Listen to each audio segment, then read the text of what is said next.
People who are living in heaven don't need to think about those living in hell. That was the right thing to say, but somewhere in the middle of nowhere, a young man in the cave kept muttering. He had to look and watch till the end. He kept repeating those words dozens of times while wondering in his head, what if he is a person who was dropped into hell? So this is how he now thinks of heaven. Every moment, this young man was contemplating on the rock while staring blankly at the holographic screen in front of his face. Every second, he kept repeating the words on the hologram screen to see through to the end, until finally he was tired and fell lying down asking why he had to do that. In his sleep, this young man heard two people talking about him in the cell, namely his younger sister, in the darkness of this dream. The young man realized that his name was Shin Hyeon, a name mentioned by one of the people who were talking in his dream. Shin Hyeon realized he was sleeping with his younger sister in the back seat of the car. Suddenly their car had an accident, and when he woke up, he was already in the mysterious cave. Shin Hyeon didn't know how much time had passed, and when he woke up, he didn't know where his family was. All he knew was that he woke up alone in a mysterious cave. All he got inside the cave was the Heavenly Martial Origin Cultivation art book, as well as a notification on the hologram screen asking Shin Hyeon to keep watching until the end if he wanted to return home. This young man wondered if he studied the book, then he could return to his family. It was almost unbearable considering that he had been in the cave for so many years. The system finally announced that he had finished the tutorial. This young man was so shocked that he shed tears when he finally saw an exit at the end of the cave. But when the door appeared and he left, the place he reached was not the end of his world, precisely the earth, but an area called Murim. Shin Hyeon fell to his knees at the edge of a cliff. Realizing he was in a very strange place, this young man screamed and asked why they did this to him. He shouted while continuously shedding tears for 10 years. He tried to survive in that terrible cave. Now he is confused about what to do to see the end of the world. Suddenly a strange middle-aged man appeared and greeted Shin Hyeon. The man said his family was starving, so the thin man wanted to ask for meat while brandishing his sword. Of course, Shin Hyeon was surprised to hear that, and to survive, he finally fought back, and instead killed the strange man. He had to see the dead corpse with his own hands. This young man was so pretentious that he said over and over again that he was not the killer. He was confused and didn't know what to do. He had no choice, and he was sure others would do the same. In his mind, this young man kept asking he didn't know what he was doing. He was just trying to defend himself while holding the knife in his hand. But when he was stricken with extraordinary panic, suddenly, a holographic screen appeared and said that he had successfully leveled up. At first he was confused reading the notice, but in the end he laughed in a horrid, discordant voice as he looked at the message instinctively. Now he understood what had to be done. Now he understands that to level up and to return to his original world, he must reach the maximum level. Time flies so fast, and nowadays Shin Hyeon has been able to adapt to a new world. This young man finally carried the title of Supreme Swords Emperor, which meant the Supreme Sword Emperor. Now he was towering and gallantly pointing his sword at his defeated opponent. Shin Hyeon asked what generation of demonic gold his opponent was before his opponent could answer. Shin Hyeon interrupted by saying that his opponent was the 8th generation, because previously those who died at the hands of Shin Hyeon were the 6th and 7th generations of his opponents. This, because he was always looking for her after decades. Suddenly a very strong bluish ki energy appeared around Shin Hyeon's body. He said he really enjoyed this fight, but he still killed the Gold Chief. Right at that moment, one of the chairman's men appeared and wanted to attack Shin Hyeon with his sword. Luckily, the young man who now had very long hair managed to dodge in time. He also asked casually if it was okay for a demonic follower to swear like that. As soon as the young man got close to him, immediately pressed his face and made it stiff. Shin Hyeon said he really admired the young man's courage. Then he delivered an attack that made the young man's entire body stiffen and did not want to listen to his master's thoughts, after quite a while astonishing this young man with the illusion of his almighty strength. Shin Hyeon let go of this young man's face, saying if you want that kind of strength, you need years or decades. It was fine to go back to learning a new demonic art and come back to see him and comfort him. Then Shin Hyeon said that the young man must become the new demonic cold leader. After that, he left the battle location, which was so messy with a big smile on his face resting under a tree while throwing his sword carelessly. He said the leader of demonic gold this time wasn't good enough either. He wondered how to cheer himself up this time. Yeon started thinking about creating an evil sect with supreme martial arts masters.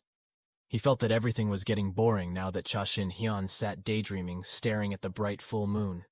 He said it had been 140 years since he had lived such a boring life. It's true, you heard right. It's been 140 years since he arrived in Murim. After that incident, his memory slowly began to dull. Shin Hyeon, who had started his determination to see the end of the world, was slowly starting to lose memory of the faces of his family members. Shin Hyeon thinks heaven is a place that has never existed in her life. Men today feel like they are living in hell every day. Now starts and thinks to end it all, but suddenly, a hologram screen appears and says he has reached max level. The system says the restriction requirement has been removed, and the final level limit, that is ascension of a god, has been lifted, and Shin Hyeon will return to Earth soon. Shin Hyeon burst out laughing. He didn't expect to finally be able to return to Earth after such a long time. Shin Hyeon thinks they finally took pity on him when he was about to give up, or did they look down on him? Thinking of the ascension of a god makes Shin Hyeon suspect that he is believed to be at the level of the gods. But he felt strange, because if he was at the level of a god, then he should be free from worldly desires. But he was still filled with emotions that were once in his life. When he thinks back on his family, Shin Hyeon thinks his family is dead because so much time has passed. He has long lost the desire to return to his original world. For him, it was just a vain dream. All that remains in Shin Hyeon is the desire for revenge against the one who made him go through the terrible state he is in now. He screamed loudly when he felt a strong flow of energy in his mind. This man just wants to kill and keep on killing whoever it is, and wherever he is, Shin Hyeon will definitely kill him. A flash of energy that was so strong and powerful shone brightly into the sky when Shin Hyeon was sent back to Earth in 2011. The state of the Earth before Shin Hyeon had an accident. A goddess appeared and said that a day full of nightmares would come soon, and the goddess says humanity must evolve to fight the nightmare. So humanity mustn't squander the blessings bestowed upon them at that time when dungeons opened up everywhere and monsters appeared in strange corners of rooms. One says that this adventure has finally started, and you must have been waiting for so long. I wonder who he is and why he looks so mysterious with a big chain around his body. Now we are shifting again in 2025 when the location is in Korea, to be exact, in the Red Wolf dungeon. A woman looks overwhelmed when she shoots a Red Wolf monster. She used the archer skill Strong Arrow to defeat the monsters that were trying to catch her comrades. The girl is apparently the team leader named Seol. She immediately asked her team members to leave that place when the young team member was praising the girl and saying thank you. Suddenly, a Red Wolf monster appeared and ate his shoulder. Instantly, Seol panicked and screamed for the young man's name, but she realized that she was too late, because when she looked back, the other members of her team were also experiencing a similar tragedy. They were all attacked and eaten and even torn to pieces by the huge and terrifying Red Wolf monster, Seol. At this point, realizing that there was no end to the monsters, and that her situation was getting desperate as his MP was almost depleted, Seol was worried that she would lose and die. Suddenly, she heard someone running. Apparently, it was a team member named Hyun. This girl tried to call him but was ignored, even though at this time Seol was already being pushed by dozens of Red Wave monsters. Meanwhile, Hyun continued to run as hard as he could to avoid monster attacks. He cursed inside his heart for joining a team of weaklings. Hyun realized that if he continued to be in that place, his fate would definitely be the same as his other colleagues. So this young man thought of getting out of the dungeon as soon as possible. But when he arrived at the dungeon gate, an arrow suddenly flew quickly and blocked his path. When Hyun looked back, apparently it was an attack launched by a Seol, who was now approaching him with very strong anger energy. This girl swore at Hyun and asked where the young jerk was going. Hyun tried to make small talk and said that he was happy to still be able to see leader Seol safe. He was very relieved even though the situation was chaotic, but Seol could no longer make small talk and spoke to him nicely. This girl immediately lifted Hyun's shirt and cursed right in front of his face with anger. Seol had warned from the start that this dungeon was too dangerous. Cha Yun-seol said the tragedy and death of their comrades is because of a weak and stubborn human like Seo Jong-hyun. Seo Jong-hyun was angry. He shook off the girl's hand and said that he was not the cause of the death of the Cha Yun-seol team. Cha Yun-seol realized that the young man's words were the true nature of Seo Jong-hyun. Cha Yun-seol turned around and said she was crazy for trying to talk to trash like Seo Jong-hyun, so Cha Yun-seol asked Seo Jong-hyun to go immediately and take cover under his father's armpit. The girl asked with scary eyes whether this time his father could still ignore his son's crimes after returning later. He immediately used his flagship skillstone Croudier to attack Cha Yun-seol. The unprepared girl was finally thrown when she was being hit. Cha Yun-seol's was thrown into a tree. When Cha Yun-seol was unconscious, Seo Jong-hyun approached her and then grabbed her hair while saying that Cha Yun-seol was an ignorant and stupid girl who didn't understand anything. Seo Jong-hyun asked with sarcasm tone, "Did the girl feel she was at the top after everyone praised her?" If Cha Yun-seol wanted to make her name even more famous, Seo Jong-hyun offered to help. So he said, because she was too concerned with personal awards, Cha Yun-seol became a hindrance, so that the last dungeon conquest failed and her entire team died. Seo Jong-hyun then raised his hands, which were full of fire, to deliver the final attack, while thanking Cha Yun-seol for her cooperation as the team leader. Suddenly a thunderous thunder struck and fell right behind Seo Jong-hyun before he managed to strike Cha Yun-seol. From the lightning, a man appeared with ancient clothes and very long hair. The system popped up and said that he had reached internal level 50, which meant max. With this, he was successfully sent back to Earth. Cha Shin Hyeon burst out laughing when he realized the reward for reaching the maximum level was returning to Earth. He found his hobby of killing people really disgusting, so he kept saying with a cold face that he would kill anyone. Suddenly, Seo Jong-hyun said that the strange man in front of him was having delusions, because he spoke in a way like someone who was having delusions. Seo Jong-hyun swore at the strange man who suddenly came out of nowhere and said he wanted to kill this and wanted to kill that. This young man boldly considered Cha Shin Hyeon to be a teleport or a magician. When Seo Jong-hyun asked who the strange man was, he was ignored because the man kept walking straight until he stopped beside Cha Yun-seol. Seo Jong-hyun boldly said that he and Cha Yun-seol were having a duel, but it seems that Cha Yun-seol will soon die in his mind. This young man started to panic when someone else found out that he and Cha Yun-seol were in a duel to the death. Seo Jong-hyun thought that no one knew what would happen if he let this stranger die. Seo Jong-hyun didn't know who the stranger in front of him was, but he had to make him shut up. So when Cha Shin Hyeon was observing Cha Yun-seol's face closely, Seo Jong-hyun told him to leave, or he would also be beaten up by Seo Jong-hyun. With his hands raised, Seo Jong-hyun exerted his strength to hit Cha Shin Hyeon, but suddenly a very strong bluish ki energy repelled Seo Jong-hyun. This young man realized that there was a dangerous energy that emerged from the body of the Cha Shin Hyeon, especially when the strained man in front of Seo Jong-hyun stepped on the ground around him. It immediately cracked. It was clear that this made Seo Jong-hyun start to leave because of fear. Cha Shin Hyeon walked up to Seo Jong-hyun while saying that he didn't realize someone was asking who he was, so now he will answer that he is the Supreme Sword's Emperor.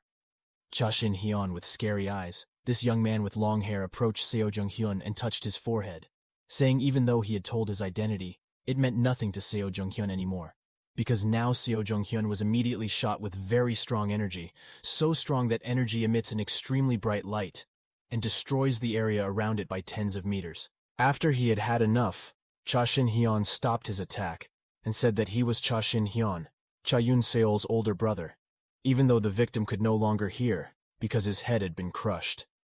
At that young age, Cha Yun-seol still cried a lot and annoyed his parents and threatened him to leave Cha Yun-seol in that place. In the past, Cha Yun-seol loved the playground so much that she didn't want to go home. It was at that time that her older brother would approach her gently, asking if her younger sister really liked playground. The older brother said that if they continued to be in that place, they would trouble the father and mother. Cha Yun-seol hugged the doll tightly while asking if they go home now, when will they can meet again? Because the older brother who will soon be going to college and will soon be busy studying. Again with great patience, the older brother asked, "Doesn't Cha Yun-seol know that her older brother really loves her? So even though he's busy in college, her older brother will always see her often." At that time, Shin Hyeon said this while gently stroking his sister's head. Shin Hyeon also promised her to return to the playground when he returned home after hearing that only then could Cha Yun-seol be able to smile and come home happily. She asked to be carried by her older brother, who happily granted his younger sister's wish, but suddenly that beautiful dream turned into a nightmare when they had an accident. Cha Yun-seol started blaming herself for being so stubborn back then. Little Cha Yun-seol realized when her parents had died and her brother was missing and immediately screamed when she managed to wake up from her nightmare. A man by his side said that he cured Cha Yun-seol with his key. He also said that Cha Yun-seol's injuries were severe enough that it would be a little difficult to move around.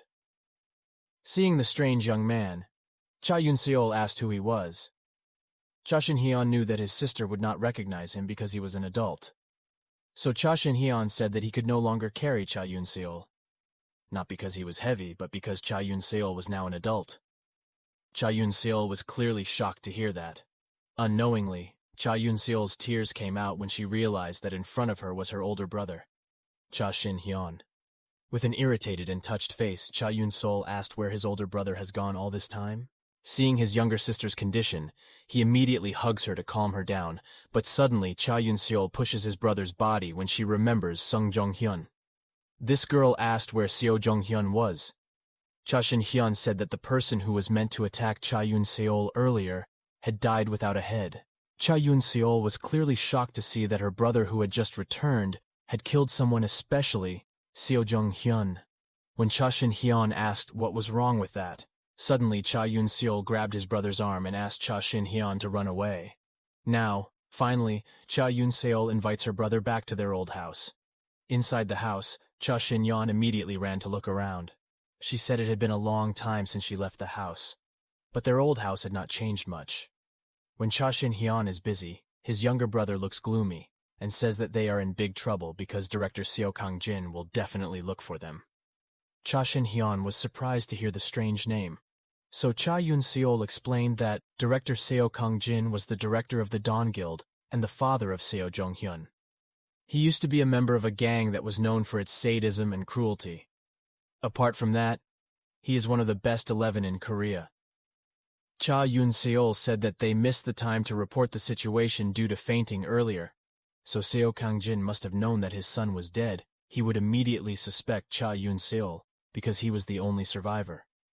Shin Hyeon even asked why her sister was worried about that, because later he would only have to kill Seo Kang-jin too.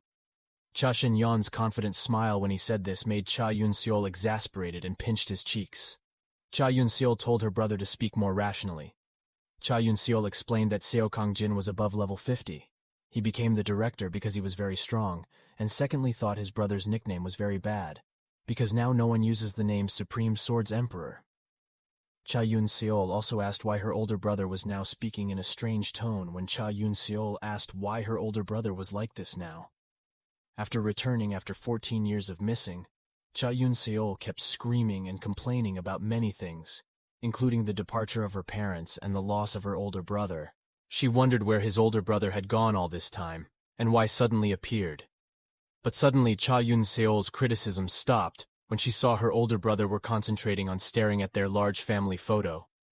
Shin Hyeon understood that now both their parents had died, and he explained the reason for his now strange speech, because all this time he lived in a place called Murim.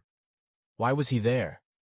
Shin Hyeon felt it was too complicated to explain, but for now he needed to understand the situation in this world right now. So, Shin Hyeon asked, what is a hunter? What is a guild? And does this world also have a level concept too? For a moment, Cha Yun-seol was pensive. When asked by her older brother where he was going, Cha Yun-seol answered that he would go to the guild. When Cha Yun-seol had left, Shin Hyeon went straight to his room, opened the door handle, and said that nothing had changed since before he left. It feels like yesterday he was still in that room at this time. Shin Hyeon thought about what his sister said about his bad name as the first step to becoming a good brother. Shin Hyeon had to think of another nickname. But Shin Hyeon suddenly remembers Seo Kang-jin's name and intends to look for him right at that moment. He suddenly notices the presence of several people outside their door. Apparently, now there's someone scary with a strong body standing at the main door of their house. One of the people raised his hand and immediately kicked the door open with his strength. A man who stood in the middle and looked the oldest immediately asked where Cha Yun-seol was. Apparently he was Seo Kang-jin, the director of the Dawn Guild, who they should have avoided at this time. Meanwhile, at the headquarters of the Dawn Guild, the second-generation guild in Korea, Cha Yun-seol had just finished parking her car. Cha Yun-seol was worried that if Seo Kang-jin had acted first, she was worried that if she entered the magnificent building, she would be caught by Seo Kang-jin. This girl is wondering who to ask for help with this problem. While being stricken by confusion and sudden fear, a woman called Cha Yun-seol from behind. When seen apparently, it was Lee Ji-hae, the vice chairman of the Dawn Guild. The question is what Cha Yun-seol is doing there, because she should be doing dungeon conquest with team leader Seo Jong-hyun.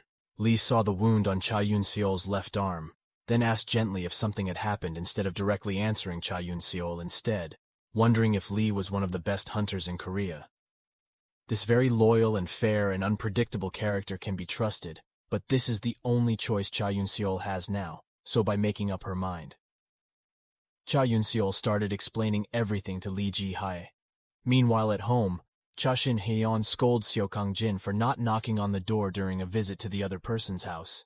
The young man who came with Seo Kang-jin was annoyed to hear Shin Hyeon's long-winded words, but Seo Kang-jin stopped them and immediately asked where Cha Yun-seol was. But Shin Hyeon even said he knew the reason Seo Kang-jin was looking for Cha Yun-seol, so Shin Hyeon openly said that he was the killer of Seo Kang-jin's son named Seo Jong-hyun. Seo Kang-jin's face immediately turned red when he heard this. He became inflamed, screaming, and immediately released his inner strength, knowing that his son's killer was in front of him. Instead of being frightened by the strength of Shin Hyeon's opponent, he smiled happily and said that this is how his opponent should be. He said he wanted to see how strong Seo Kang-jin was. Seo Kang-jin launched towards Shin Hyeon with full power while unsheathing his big sword. Meanwhile, elsewhere, a beautiful girl named Lee Ji-hae said she wanted to meet Shin Hyeon immediately after hearing from Cha Yun-seol that her brother had also just returned from Murim. When Seo Kang-jin directed his sword attack at Shin Hyeon, the young man with long hair managed to dodge it in time. The young man thought that Seo Kang-jin's sword was enveloped by some kind of mysterious power. He knew that basically sword's energy and sword aura were similar, but their origins were different. Shin Hyeon began to wonder if this was the so-called ability of those who were called hunters. Shin Hyeon remembered that a figure named Seo Jong-hyun yesterday also used a strange power. This young man smiled happily and said they were worth researching. Seo Kang-jin raised his sword with both hands, then used a zigzag motion to trick Shin Hyeon. When it felt close, Seo Kang-jin mustered his best strength to injure Shin Hyeon, now on purposely not avoiding to feel his opponent's attack after being hit by Shin Hyeon's opponent, commenting that, like that apparently Seo Kang-jin's attack level is on par with the peak level of a martial arts master. He curses in annoyance that his opponent managed to block his ultimate attack from him with his body. In fact, Seo Kang-jin realized that he was the one who was pushed back with just one arm.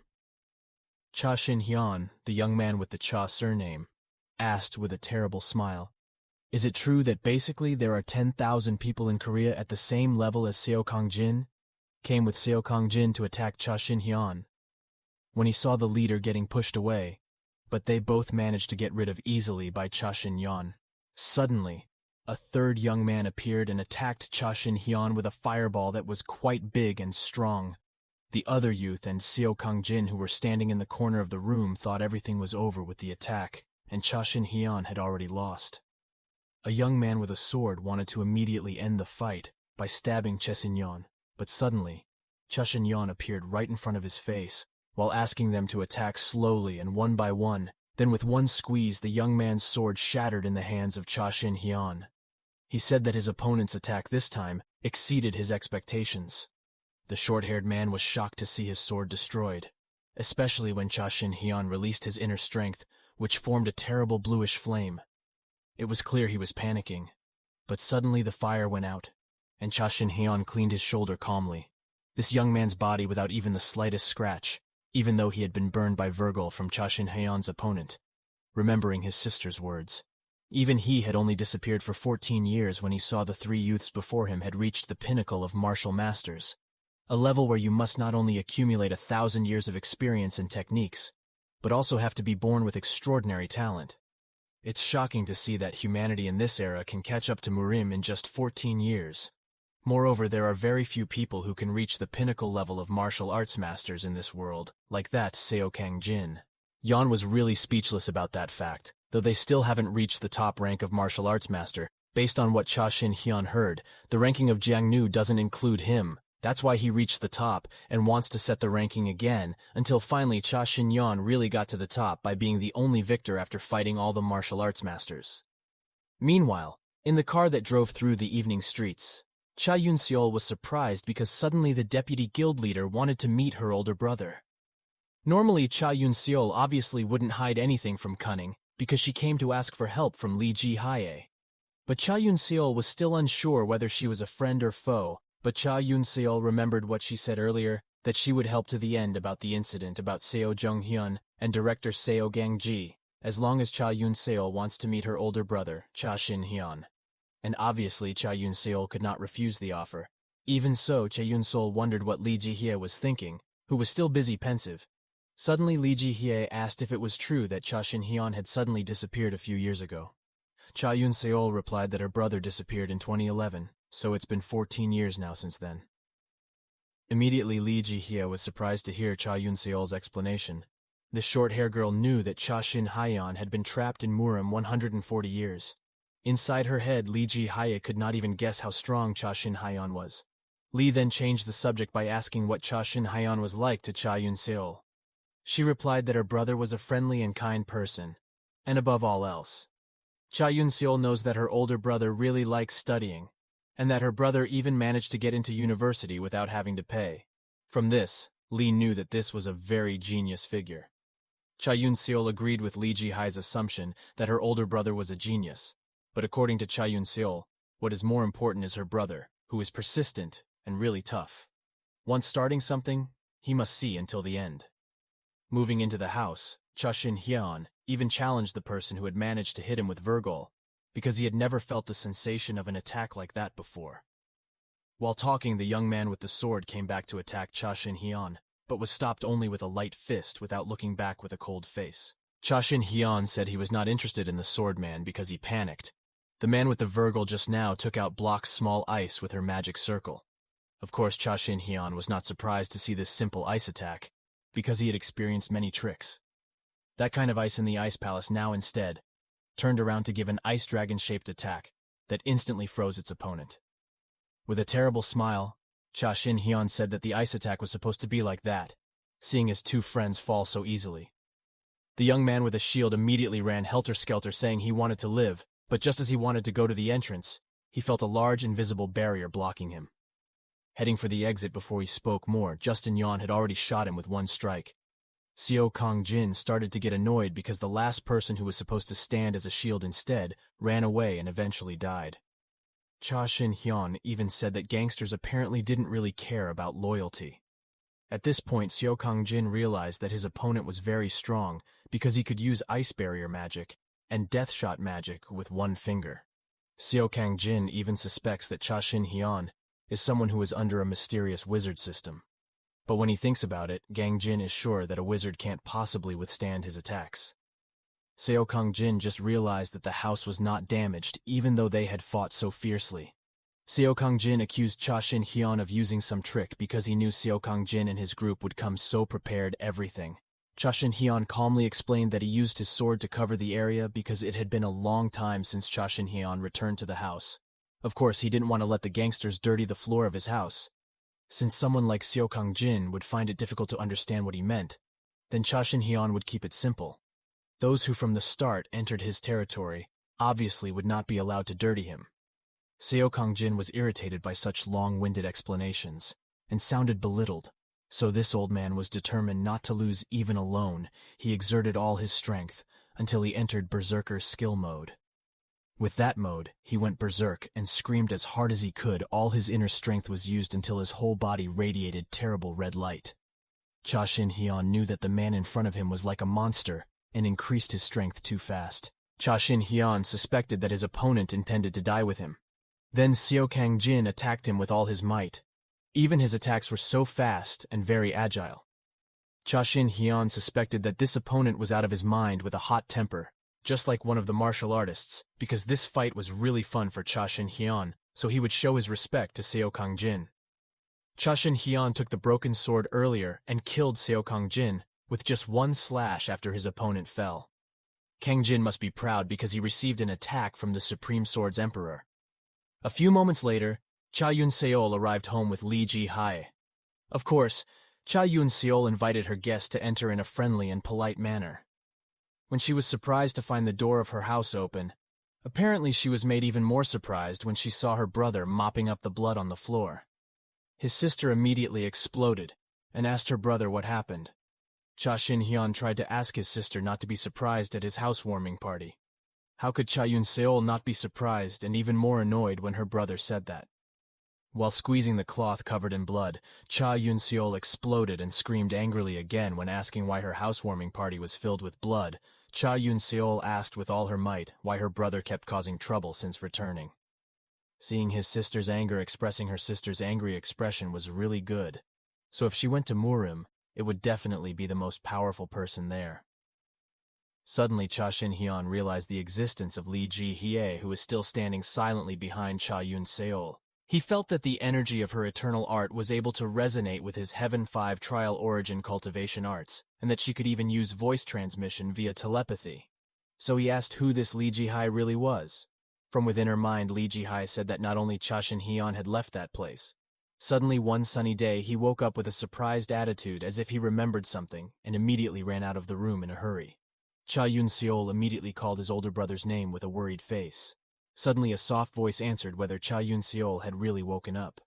The figure of Shin Hyeon, who has now cut his hair and is wearing normal youth clothes in Korea, is standing in front of the mirror, smiling to greet his little sister.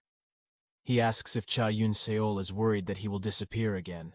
Cha Yun-seol feels relieved inside knowing that her brother's return was not just a dream. Console also asked why his brother woke up so early before Shin Hyeon could answer his phone ringing, and he said goodbye. It's been a week since Shin Hyeon came back, but to Cha Yun-seol, it still feels unreal to him. That day Vice Chairman Lee didn't leave anything for Kashin, and just said let's meet again soon before just disappearing. Immediately afterwards, the men in black appeared and handled the corpses of director Seo Kang-jin and his underlings. The next day, reports about Seo Jong-hyun appeared on the news, along with news of Seo Kang-jin's sudden retirement. From this, Cha Yun-seol knew that Lee Ji-hae kept her promise as the only survivor, and the person responsible for yesterday, Cha Yun-seol, was put on long-term probation from the guild. That day, Shin Hyeon was called by Lee Ji-hae, making Shin Hyeon wonder what she wanted from her older brother. Cha Yun-seol hopes that her older brother, Shin Hyeon, will return safely. Lee Ji-hae sits in the living room, which is decorated with ancient ornaments identical to wooden ornaments. Even this beautiful girl sits on an ancient round wooden chair and table, saying that Lee does not look worried, even though he is always being watched by other people. Lee smiled and said that Shin Hyeon apparently had realized it. This girl said they weren't monitors, but just guards. Shin Hyeon sat and enjoyed the tea served by this young man, realizing that the tea tasted very familiar. Seeing the expression on Shin Hyeon's face, Lee knew that this young man recognized the taste of the tea she was giving. Said that it was Junshan Yinzhen tea, which was a very precious tea in ancient China. Lee said she often stopped by Hanam to drink this tea. Of course, when she was still in Murim, Shin Hyeon was happy. The girl in front of him spoke straight to the point. And then Lee also said that there were 3 people who had been confirmed to have returned from Murim, namely Shin Hyeon. Lee Ji-hae is the leader of the Dawn Guild, and Park Tae-hoon is the leader of the Twilight Guild. Dawn and Twilight are 2 organizations that share influence in the Korean Hunter Association. Currently there is a rift between the 2 with quite a complicated animosity. But back in the day before Lee compared the story with Park Tae-hoon, a few things were revealed. One day in 2011, the young man named Park Tae-hoon opened his eyes in a mysterious cave. On one side of the cave there was a book called Heaven 5 Trial Origin Cultivation Hard, and after he left the cave, he found himself in a strange world called Murim. Apparently this incident was very similar to what Shin Hyeon and Lee had experienced themselves. Lee also received a notification from the system. If he wanted to return to his original world, he had to see the end of this world. Li said that Shin Hyeon returned to his original world after many years, and the Earth had entered the era of hunters and dungeons. Li Ji-hye assumed whether this was an assignment or a plot from a higher power. We don't know, but how the world changed and their departure to Murim was definitely connected. Also asked how much one knows about hunters and dungeons. Shin Hyeon said that 14 years ago, after the divine revelation came down from the goddess of dungeon monsters and hunters, the class system and skills began to appear, not much different from the RPG games they had been before, except when they were little. More importantly, Shin Hyeon wanted to know how Li Ji-hye and Park Tae-hoon could return to Earth. Li Ji-hye answered that they came back after death. Li asked if that was not the same as what happened to Shin Hyeon himself. Shin Hyeon's body trembled, and a dark aura appeared when he heard Li's sly answer. He remembered the system word for seeing the end of the world. This young man was truly shocked that he could return in such a fashion. Shin Hyeon wonders if the goddess knows who sent him to Murim, and why sending Shin Hyeon to Murim is just like a gift, because maxing out his martial arts level is by returning to Earth, then there should be a gift as well. Because he succeeded in maximizing his novel as a hunter later, the prize will definitely be the answer to Shin Hyeon's question. Even then, if she didn't want to lose her face as a goddess, Shin Hyeon asked Li Ji-hye why she didn't immediately say her intention in approaching Shin Hyeon. Li sighed and asked Shin Hyeon for a walk to talk about this. First, Li told that the Dawn Guild was facing Park Tae-hoon from the Twilight Guild. They were facing their opponents carefully, in a situation where they didn't know what would happen later, until finally director Seo Kang-jin died because of Shin Hyeon. After killing the main force behind the Dawn Guild, namely Seo Kang-jin, Shin Hyeon had to be responsible. So Li Ji-hye asked Shin Hyeon to join the Dawn Guild. He will be given the position of an executive. Even Li Ji-hye can promise unimaginable wealth and fame. Li says that it's not a bad deal. Wright replies that this offer came from his sister's boss to ignore. But this young man still refused. Li Ji-hye was clearly surprised, and asked why. Shin Hyeon replied that he liked to act alone. Moreover, serving someone lower than himself felt nothing great for Shin Hyeon. Li was silent for a moment, hearing Shin Hyeon's answer. Then she proposes to test it to find out who is weaker between the two of them. Shin Hyeon rubbed his chin in thought. Then he said that Li Ji-hye should know that 1 year in Murim is equal to 10 years on Earth. Then Li Ji-hye would have known that Shin Hyeon spent 140 years of his life in Murim. Li replied that age and skill don't always match. Shin Hyeon agrees with the girl's idea, but still he thinks that people who have only spent 300 years in Murim are still weaker than him. Without answering Shin Hyeon's words, she immediately took out her strength and opened the barrier between them. From the outside world, this is Li's original skill, which is commonly called shadow dance. Looking around and noticing her senses were cut off, the surroundings had turned cloudy, and the area affected by this skill was 50 meters wide. Recreating an art this large with just the laws of physics would take a great deal of time and energy. Li Ji-hye explained that this was her original skill, so they were currently in a temporary dimension that mirrored the real space they were currently in from the outside. They both just look, suddenly disappear. Li also says she is called Blue in Plum Blossom. While still in Murim, this girl never failed when it comes to killing. Previously, seeing the ability of his opponent, Shin Hyeon knew that Li was an assassin who was willing to fight to the death. Even though her hands were tied, Li said that if he wanted to get out of the room he had created, the method was very simple. Either Shin Hyeon destroyed himself, or Shin Hyeon died at the hands of Li Ji-hye, who now carries 2 large swords in both hands. Instead of being afraid of Li's scary expression, he joked that this was a murder in broad daylight. But he knew that Li Ji-hye's skills did not include trapping enemies without much further ado. Li launched an attack on Shin Hyeon, until his sharp blade now right on Shin Hyeon's neck. With a cold expression, this woman said of course she didn't mean to just trap. Shin Hyeon casually dodging Li Ji-hye's attack, which was right at his neck, but Li didn't give up easily. She continued to deploy attacks that were barrage and very ferocious, even though Shin Hyeon was always managed to dodge her attack. No matter how fast the attack was, then Li Ji-hye delivered a finishing blow that was strong enough for Shin Hyeon to be knocked back several times. Shin Hyeon noticed the dagger in Li Ji-hye's hands, and one of them was held upside down, and with a strange fighting style.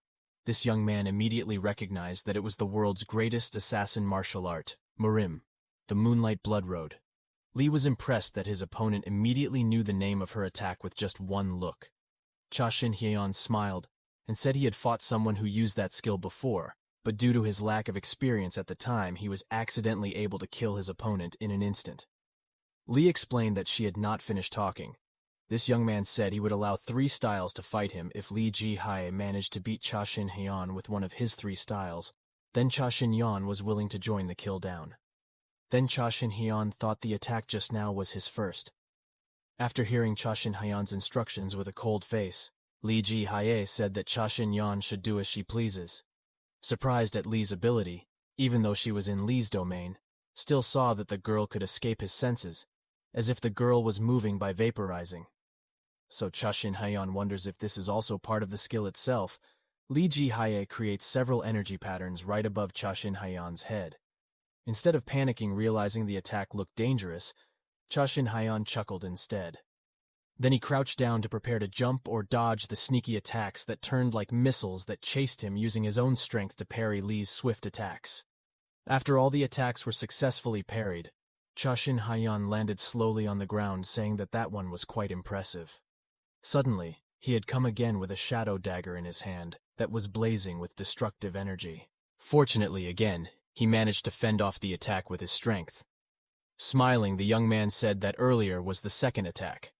Finally, Lee decided to retreat because his attack was once again easily parried by Shin Hyeon. This girl said that she had expected the strongest master who died at the age of 150 years, the Shaolin master. The person who was considered equal to her must be the strongest person. Hearing the praise, just scratched his cheek casually. Lee was annoyed because this young man seemed to think his praise was just a normal thing. Suddenly, Lee became serious again when she took out energy spears from the ground with her strength. This girl said that she managed to kill Shin Hyeon. Will he become the strongest person in the Murim world? Smiled a little and belittled the words in front of him. He was really speechless hearing Lee Ji-hae's opinion. Even though Lee Ji-hae's energy spears turned into a storm and aimed at him, he was still standing casually. Lee took out the shadow dagger skill by swinging both daggers at the same time. Lee created a terrible attack that headed straight for Shin Hyeon. This young man calmly said the main swords that immediately created a terrible light to counter Lee Ji-hae's attack. The energy of the attack released by Shin Hyeon was so powerful that it made it difficult for Lee to hold himself upright. Suddenly, a very large stone was thrown right in front of Lee Ji-hae, who did not notice the stone's arrival. Lee panicked because she was so scared she couldn't move. This girl could only close her eyes when only an inch more of the boulder hit her. Appeared, and with one punch, managed to destroy the rock into small pieces with a calm face. This young man said the last style to attack him was done, so he asked Lee Ji-hae with a smiling face, "Does this girl want to continue the fight again with hands that are still shaking?" Finally, Lee Ji-hae said that she did not want to continue the fight, and herself admitted defeat. The barrier around them slowly dissipated, and they returned to the real world.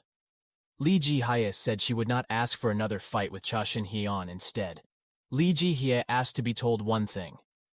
What had Shin Hyeon just done to her, because Lee Ji-hae, for a moment, felt like she was facing an existence she shouldn't have fought against. Sitting relaxed as he explained that Lee Ji-hae's guess was not wrong, to beat an ordinary strongman in his space. Lee was a little surprised to hear that, so asked what realm Shin Hyeon had reached. Meanwhile, Shin Hyeon said that the effect of the combination of martial arts and skills was extraordinary. The fight earlier was also quite fun for Shin Hyeon. Finally, Shin Hyeon accepted the girl's offer to join the Dawn Guild, but with a note that the guild would provide support for martial arts and information. So Shin Hyeon will help this organization with his strength, but Shin Hyeon will do it as an outsider, and not as a member of the Dawn Guild. Lee could think of this as an alliance. Shin Hyeon just didn't like having to be under someone, but this didn't mean he didn't want help. After thinking long enough, Lee finally agreed to Shin Hyeon's idea, but with the promise that the young man with black hair would not work with the guild. Whatever happened, he sat down while saying he would promise on behalf of the Supreme Swords Emperor. In the end, the two of them shook hands as a sign of agreement between the two. In his heart, Lee thought that the call also sounded too flashy for Shin Hyeon. Before their handshake broke, Shin Hyeon stopped watching her. So far, Cha Shin Hyeon is held back because he is at his younger sister's workplace, but Cha Shin Hyeon cannot guarantee that it will continue. Lee replied that she would not do anything to harm their relationship with Cha Shin Hyeon. So of course Lee would immediately get the guards to thank him for that. Suddenly Cha Shin Hyeon pulled his sleeve until it was torn, and then he gave the piece of cloth to the girl while apologizing because he had injured Lee just now.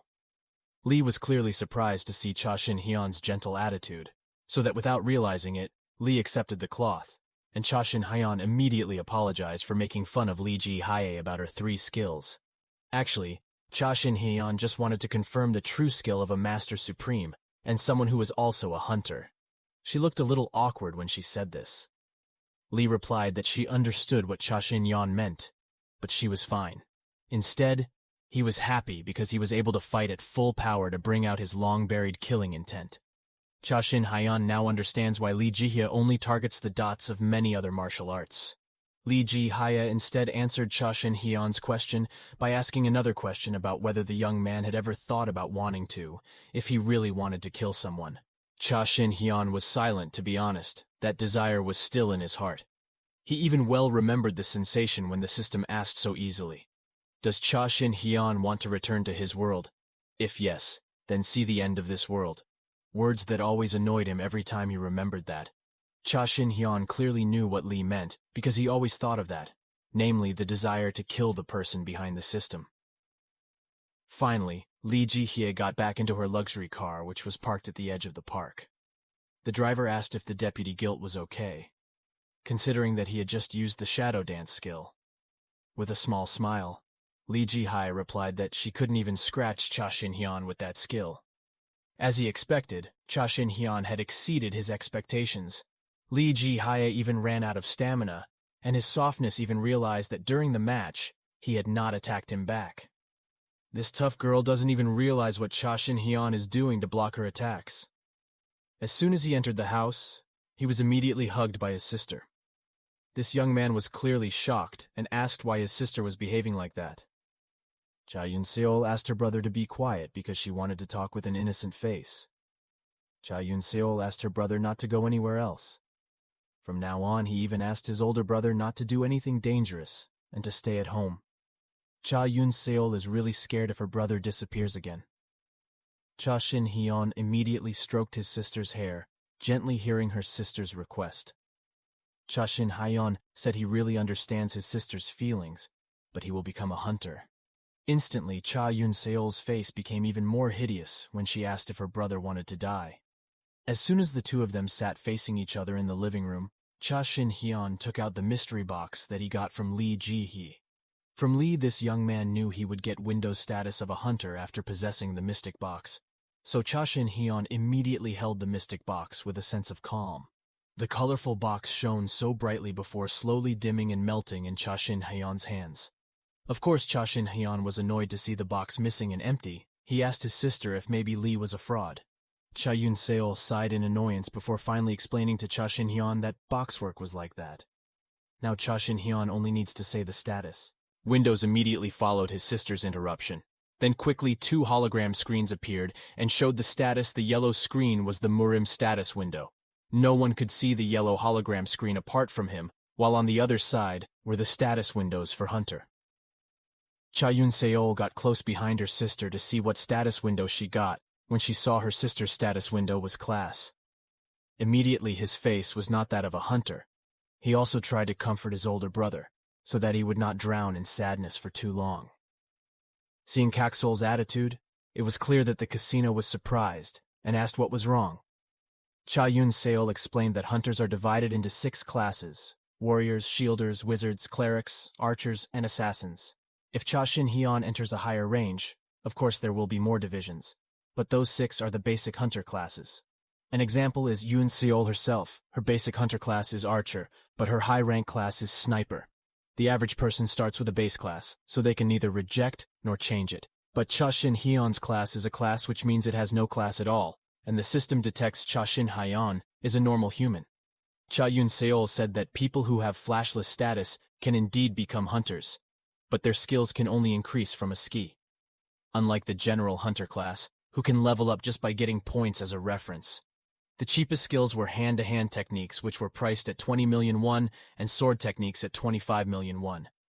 Hunters with automatic class gain skills just by leveling up, but hunter class have no choice but to continue to invest their money in skills. So, Cha Yun-seol asked if her older sister had any money. A very scary, mocking expression from Cha Yun-seol made Cha Shin Hyeon annoyed, but suddenly, Cha Shin Hyeon remembered that he had Lee as his financial support. Cha Yun-seol is annoyed that her older brother is not fooled so easily behind Cha Yun-seol's back. The older brother was relieved to have made the alliance, but now that wasn't the only problem that Cha Shin Hyeon was thinking about. He was thinking about his status as a class. This youth wondered if they considered him that martial genius who would never appear again. In the world of Murim, being a hunter with no obvious talent sounds ridiculous to Cha Shin Hyeon. Now they are on the mountain, in the territorial dungeon belonging to the Dawn Guild. In other words, it was a rabbit monster dungeon. In the dungeon, Cha Yun-seol was showing her sister how to hunt monsters, but Cha Shin Hyeon said that her sister seemed to be working too hard just to take down one monster. Cha Yun-seol explained that a rookie hunter who thinks like his older brother must have messed things up because he thought his opponent was too easy. Cha Shin Hyeon said something like that would never happen to him.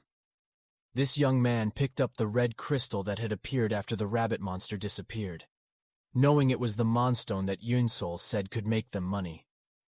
Cha Yun-seol confirmed that Monstone is a natural resource that does not cause pollution and stores an extraordinary amount of energy. That was why the nuclear power plant had been slowly disappearing ever since the appearance of the monsters. Cha Yun-seol asked her brother to be careful, even though her brother said he was the strongest martial artist because anything could happen in the dungeon.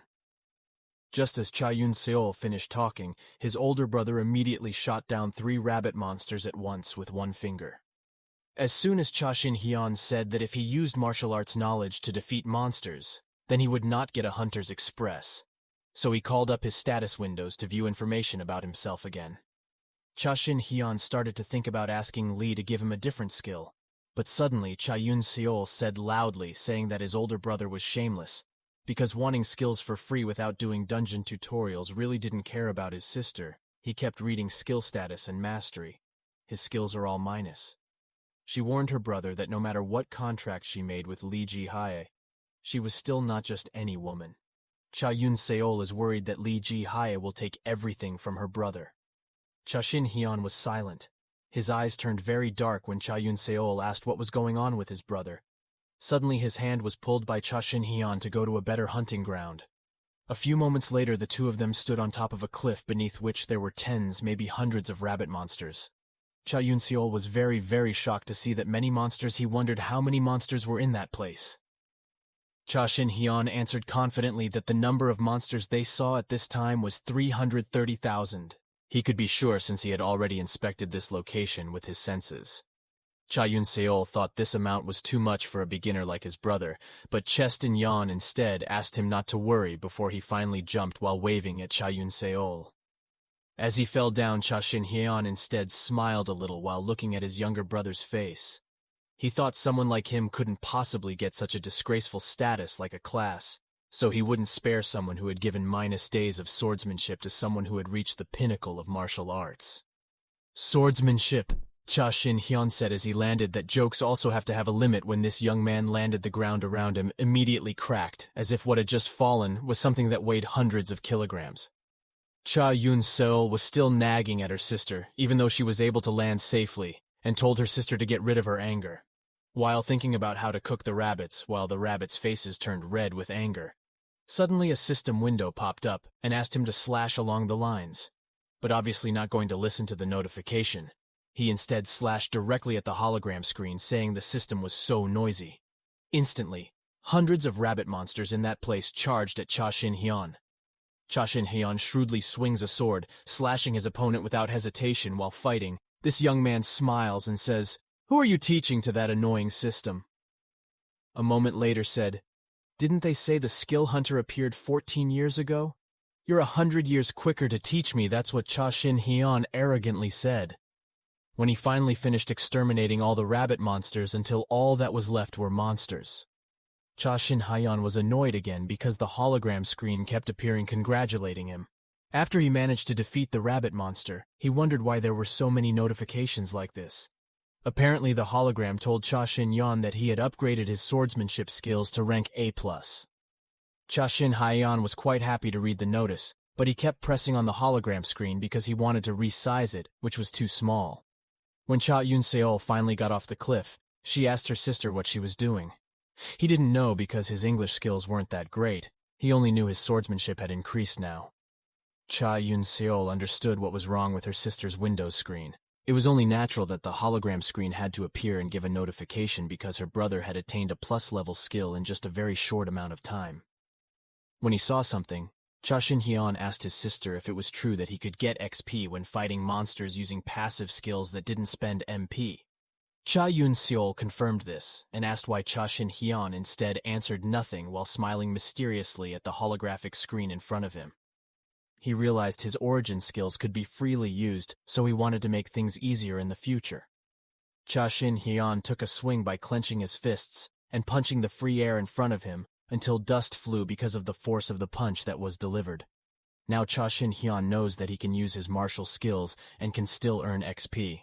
This young man now understands why the strongest hunters in Korea are Lee Ji-hye and Park Tae-hoon, because just like him they have origin skills and also see their brother's martial abilities. She asked her older sister to teach her martial arts. At first, Cha Yun-seol did it when Shin Hyeon managed to beat Seo Kang-jin that easily. But today, seeing it for himself, and realizing how strong his older brother is, the incident in the Red Wolf dungeon when his comrades were attacked, made Cha Yun-seol not want to experience it again. But there is no guarantee that the incident will not happen again but for Cha Yun-seol, who is a team leader, if he is still at the same level. He won't be able to save his friends anymore, thus creating another regret of the day. Then Cha Yun-seol even cried when she said this. Cha Yun-seol realized that she could not be as strong as her brother, but if she studied martial arts, everything might be a little different. Shin Hyeon patted his sister on the shoulder, saying, "He will teach Cha Yun-seol." So he asked his sister was to control her emotions and calm down. Shin Hyeon was honest with Cha Yun-seol that he had never had a student before, but he would still teach his sister firmly. According to Shin Hyeon's heart, this is a good idea because he can't always be by his sister's side, so the Kan's soul has to be able to protect himself too, because no one knows what will happen in the future. Then Shin Hyeon turned around and excitedly said, they will go to the next place. They headed to the next hunting location while running. While on the road, Cha Yun-seol asked her sister what to do next, because her sister had mastered swordsmanship. Besides that, Cha Yun-seol was curious whether her brother would still continue to use his warrior skills. Suddenly, 2 rabbit monsters appeared from above him. This young man immediately clenched his fists and prepared to attack while saying, he can increase his level even if he uses martial arts. Now he proved his words by defeating the 2 rabbit monsters with just one powerful punch. When Cha Yun-seol was still trying to look around more clearly, Shin Hyeon said he wasn't really sure, but there was one thing to be certain about his current situation. Shin Hyeon's future as a hunter is still unclear. So if Cha Yun-seol wants to increase his level as a hunter, he can do it later because now Shin Hyeon wants to master the special skill class first. In his mind, Shin Hyeon knew that Lee Ji-hye could raise her level even higher by combining her martial arts and assassin skills. So Shin Hyeon also had to find skills that could be combined with martial arts. Suddenly, this young man jumped into the middle of the crowd of rabbit monsters while exerting his inner strength. He had memorized a skill that had the manifestation of a martial art, but was useless when learned. There was one skill that was difficult to combine with martial arts, namely the wizard skill verbal, and that skill generally encompassed all magic. Shin Hyeon threw his blue fire version of the fireball. The younger brother, who was amazed at his brother's ability, wanted to ask what his older brother was doing, but his voice weakened when Chasing Yeon called him and said that he wanted to become a wizard. Instead of being happy, Cha Yun-seol was silent with a gloomy face. Inside her head, this woman grumbled because she had to explain several times to her older sister that she was a classless, which meant she couldn't become a wizard. Even though he can get a wizard skill, it won't be easy to learn.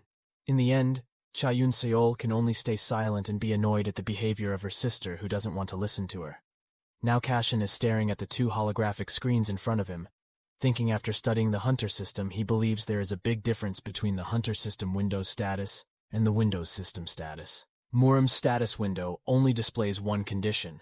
There is no special function other than seeing the level and condition of external and internal arts. Knowing the conditions will greatly help a martial arts user. But on the other hand, the Hunter's status window displays everything from stamina skills to MP. The layout is also easy to use. There are many functions, and there are enough details. The nature and approach of the two systems are very different, as if the two systems were created by two people with very different personalities. However, with the same capabilities, this system requires players to fight monsters to get XP. The rewards are also given quickly and reliably. So many people want to become hunters. But of course there are still risks. I believe everyone can be strong if they can believe in themselves. On the other hand, the way to gain strength in Murim is slower and dangerous. By spending a lot of time training and putting one's life at risk, only then can one get the power he wants. If you can't, you have to experience a fated meeting. Maybe a fated meeting like the heavenly god, a legendary figure who became a god through divine ascent. A long time ago when he created the book Heavenly Martial Origin Cultivated Barch, a hidden treasure that has always been fought over in Murim since ancient times. And it just so happened that Shin Hyeon found the treasure when he woke up in a mysterious cave, so as if it was a fated meeting because it was a bit strange, so he ignored it all along. The goddess who gave the delivery system to humans, so the person who sent Shin Hyeon to Murim might be the Skywar god, a mysterious figure who from the beginning appeared wrapped in a large chain of bars and was held back by an amulet. Mysterious amulet with the support of Lee Ji-hae. It's been a month that Shin Hyeon is always trying to increase his level. He fights monsters of all sizes and shapes in order to increase his hunter status. Now Shin Hyeon is standing in front of a giant chicken monster saying he knows why he came back to Earth. More precisely, to Korea. Now Shin Hyeon's hunter level has reached level 22. While Cha Yun-seol studied the 365 vein technique in the human body, Shin Hyeon also learned how to connect his internal arts. To be honest, Shin Hyeon is already too late to learn martial arts, but there are other ways. Cha Yun-seol got tense when suddenly her sister rubbed her back and said to vomit anything, even if what came out was blood. So that afternoon, Shin Hyeon forced the dirty ki in his sister's body to be removed so that Cha Yun-seol's inner strength could come out, when the ki within him is forced to connect and his dirty ki is removed. Now Cha Yun-seol can even split large rocks with just one arrow. Shin Hyeon decides that his little sister has gone up a level since the dirty ki in his body was forced out. Now Shin Hyeon is sitting drinking tea again with Lee Ji-hae. This girl compliments Shin Hyeon's good performance over the past few weeks. Now Lee Ji-hae wants to start a conversation with Shin Hyeon, a black hair player in front of her, saying to get straight to the point. However, Lee Ji-hae said she doesn't like getting unfair treatment, saying it's been a long time since the girl called her to that special garden it seems. Lee Ji-hae has a plan that has been successfully carried out. Lee confirmed this and smiled kindly. He asked Shin Hyeon to date him. With a straight face, this young man said that this was his first time being asked out by a woman, but he was not really interested. Luckily, Lee Ji-hae was not offended and asked Shin Hyeon to just come along. This girl continued that there was a new dungeon that was formed in the Buncheon area. The danger level was at level 10, and the estimated dungeon entry level was in the range of 45, 50, meaning that with that high level, they had to form a party. With a hunter who has a fairly high range, Lee also added that it was not a place that a level 10 hunter could go to. But this girl believes the story will be different if that person is Shin Hyeon. He asked once again whether it was true that Lee Ji-hae wanted the two of them to enter the dungeon alone, and for what Lee Ji-hae answered that her goal was to control the number of dungeons with a high level of danger. But she also wanted Shin Hyeon to increase his level as quickly as possible as a hunter. He taunts when he says, does that mean Lee will carry him when there? Lee was a bit surprised to see that in front of him knew the words to such a phrase, and he also acted like the aged master of Murim. Shin Hyeon was surprised to hear the girl's words. He said that he had known such a phrase for a long time, and Shin Hyeon asked with annoyance who he called old man. At this point, Shin Hyeon understood why Lee was so supportive of him forming an alliance, but still asked the girl in front of him what Lee Ji-hae was planning to level up as fast as possible. Lee Ji-hae asked whether Shin Hyeon had ever heard of the Sun Festival. It is a festival that is held every year by the Dawn Guild and Twilight Guild. It's kind of a friendly battle to determine which guild is the best in South Korea. To outsiders, this was seen as their way of maintaining good relations. But actually this was an opportunity for the two guilds to observe the enemy's strength and determine when they could destroy each other. You could say this is a war with all the little conflicts between the Dawn Guild and the Twilight Guild. This is to determine who is the owner of the existing dungeon, and of course the growth of land is unavoidable. This matter wasn't exactly known to the public as well as what happened in the dungeons, but where were they? One wouldn't be surprised anymore if a large-scale war was about to break out, because the two organizations were like gunpowder, ready to explode at any moment. He asked how the conflict between the Dawn Guild and the Twilight Guild could happen. Answering this all started from the previous Han party. Their situation wasn't like this. But suddenly he starts to thirst for power and go crazy. He said that they kept following the Sky War god or something.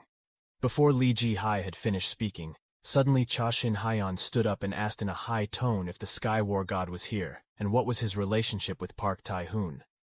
Lee asked the young man in front of him to calm down first, because he didn't know much about the Sky War god either. Lee had only heard that one day Park Tae-hoon received a message from Murim through his status windows. Hearing that, he immediately sat back down with a serious, pondering face.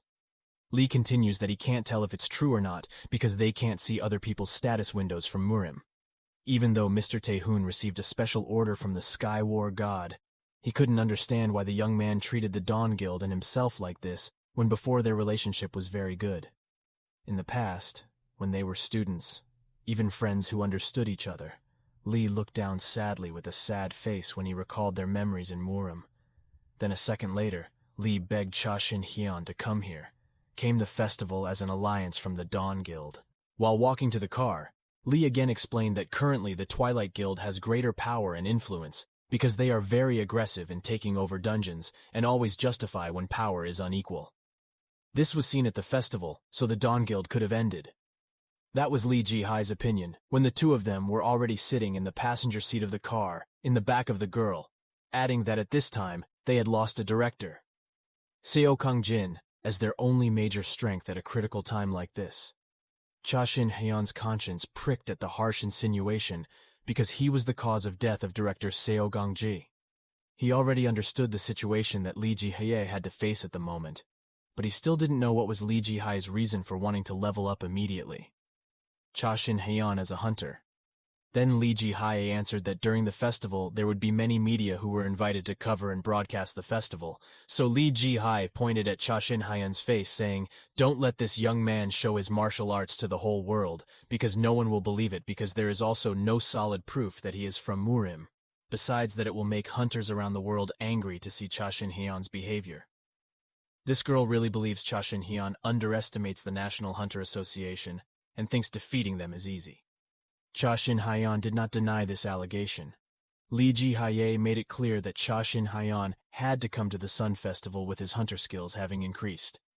Finally, Shin Hyeon answered okay, even with a sullen face in his heart. He knew he couldn't refuse Lee Ji-hae's request because he felt he owed him enough because he felt Shin Hyeon had accepted his invitation. Lee Ji-hae took out a briefcase containing the 6 wizard skills requested by Shin Hyeon, and there was 1 skill each high-class mage and sorcerer. Finally, Shin Hyeon accepted and gave up, remembering that after all, she had to fight Park Tae-hoon later. Suddenly, a very thick pile of papers fell and urged Shin Hyeon Lee to explain that the place was not like Murim. Here there is a so-called legal step for this document to officially prove Shin Hyeon's relationship as an alliance of the Dawn Guild. They were all confirmation documents for everything Dawn had provided until now. Then there are contracts for payment guarantees and even official hunter registration documents and formation documents. He was surprised and asked why he had to form a guild once again. He explained that there were complicated rules for hunter freelancers who wanted to take part in the Sun Festival. He brought that day the price would be more expensive than 1 housing unit. So if Shin Hyeon already understood, Lee asked the young man to immediately sign. Finally, Shin Hyeon did his signature with his face scrunched up in annoyance. He wondered why it could end like this. When he arrived at the column to fill in the guild name, Shin Hyeon was silent and looked confused. Lee informed him that it was only for formality, so he could fill it in as he pleased. So Shin Hyeon filled it in with the name of the Limitless Guild. Now the two of them had entered the dungeon with quite high difficulty. Just got in. Shin Hyeon was already complaining because lately all he's been doing is going back and forth from the house to the dungeon. Currently the two of them were flying, and above them dozens of monsters with dinosaur bodies but had wings to fly. Lee asked to be careful because even one monster isn't that strong, but they got information that the current number of monsters is very large. Shin Hyeon senses with his senses that the number of monsters they are facing is at least 3,000. But for Shin Hyeon, the more lazy the better. This young man pulls out a sword flowing with very strong ki energy with one slash from that sword. Then dozens of monsters immediately fell on fire. Lee was surprised to see the ability of the young man by his side, because it had only been a few hours since he had gotten the skill. He explained that mana's function was very similar, but for Lee Ji-hae, it was not the case. If Shin Hyeon pushed himself too hard, he would run out of MP, but full of energy. Confidently said that it would not happen because he is the limitless wizard, Shin Hyeon. Lee denied that statement by saying that Shin Hyeon was a class person. Shin Hyeon immediately collects monstones with his powers, and then he asks if there is only one type of monster in that world. Lee Ji-hae confirmed this, but Shin Hyeon even felt something strange. Lee explained in more detail that ever since dungeons appeared 14 years ago, millions of dungeons have also been formed all over the world. But there has never been a case where there were two types of monsters in one dungeon, which was just as strange as after Lee finished speaking. There was a monster bird that was hit by a bigger monster. This monster resembles a large dragon with super large arms and legs. What kind of monster is this, and why is this monster bigger than the other monsters? Somewhere in the Seoul villa belonging to the leader of the Twilight Guild, Park Tae-hoon, a subordinate of the leader of the Twilight Guild comes to see Park Tae-hoon. He said they received news that Vice Chairman Dawn was acting suspiciously. Lee Ji-hae has always been very supportive of rookies who haven't registered with the association yet. Besides that, it was also said that he went with her to do a dungeon raid according to the results of the rookie's investigation that was the team leader's older brother. Cha Yun-sol, who is a member of the Dawn Guild, his name is Shin Hyeon. There is another thing that is strange about him. He just appeared after disappearing for 14 years. The strange thing is that not long after he appeared, the director of the Dawn Guild, Seo Kang-jin, was reported missing. Park Tae-hoon then asked where Shin Hyeon had gone for the past 14 years. Kim Chul-ho said that the investigation team did not know where he had been during his disappearance. Seo Kang-jin, who found him, suddenly disappeared and did not retire. It seems he went to Shin Hyeon's house to avenge his son's death. He said that if Seo Kang-jin died, Shin Hyeon might kill him. In a different place, Shin Hyeon was there. He felt different compared to using his skills. Then Shin Hyeon said that he really enjoyed it after getting a new skill. But they had been there for an hour. Did he not feel that his MP was starting to run low? Then Shin Hyeon explained that among the wizard skills that you gave him, there is such a thing as a life force, which is a type of emergency skill where Lee Ji-hae can exchange her life force to use magic power. Then Shin Hyeon explained again about the many things that made the girl confused to hear it.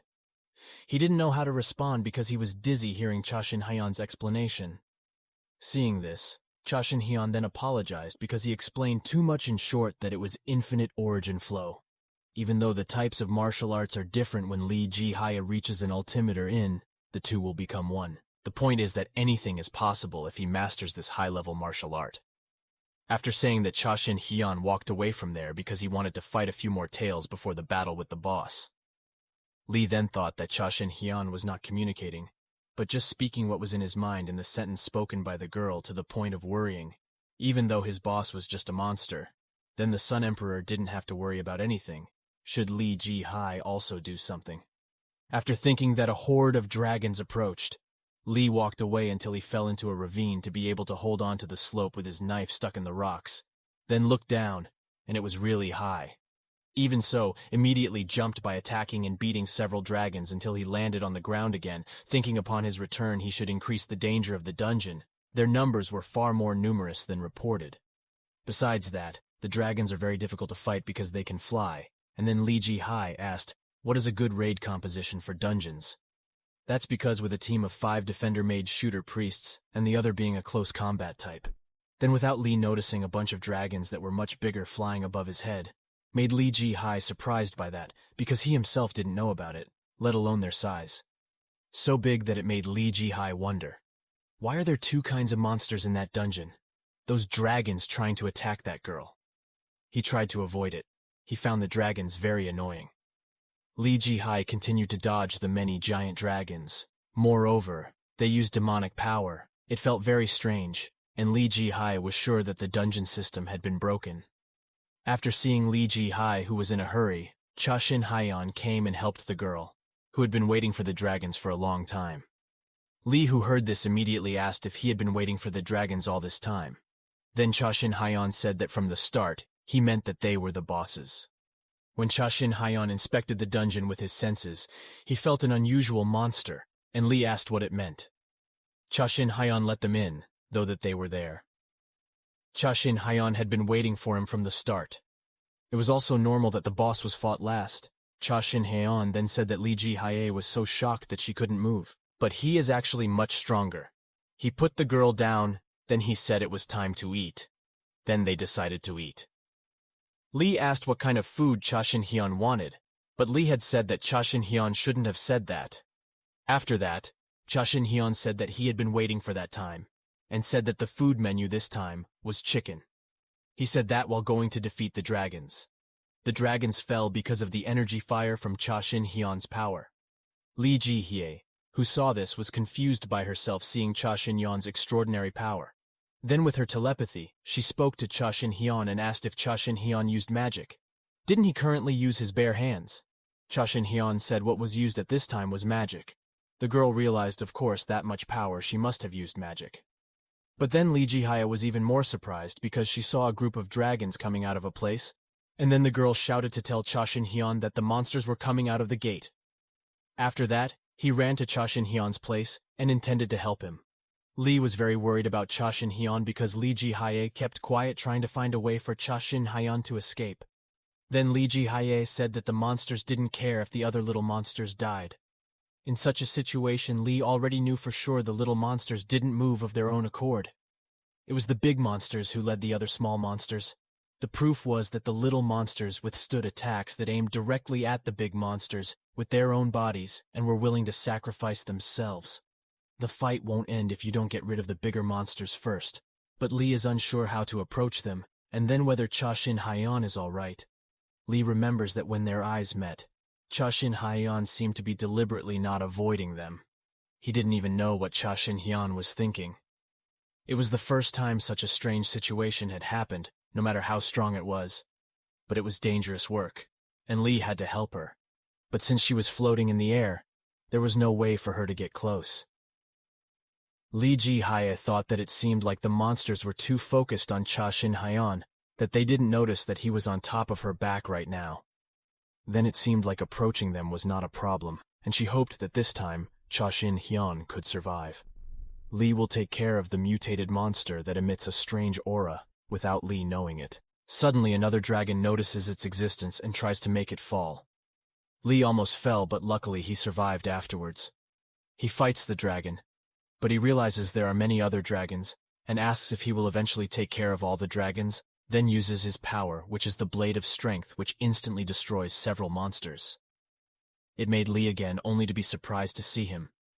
Lee also thought it seemed like Shin Hyeon was using an airbus to control multiple swords at once. Shin Hyeon said that the Hunter war game would end there. Then with many swords at once, Shin Hyeon attacked the monsters very quickly, and the monsters were defeated. Lee was happy with Shin Hyeon's help. They managed to solve everything easily, but it was a big problem. Then he asked what if something like that also happened in other dungeons, because currently the system determines the level of hunters who are eligible to clear dungeons based on the level of danger. But is it enough to deal with the emergence of mutation monsters and gates?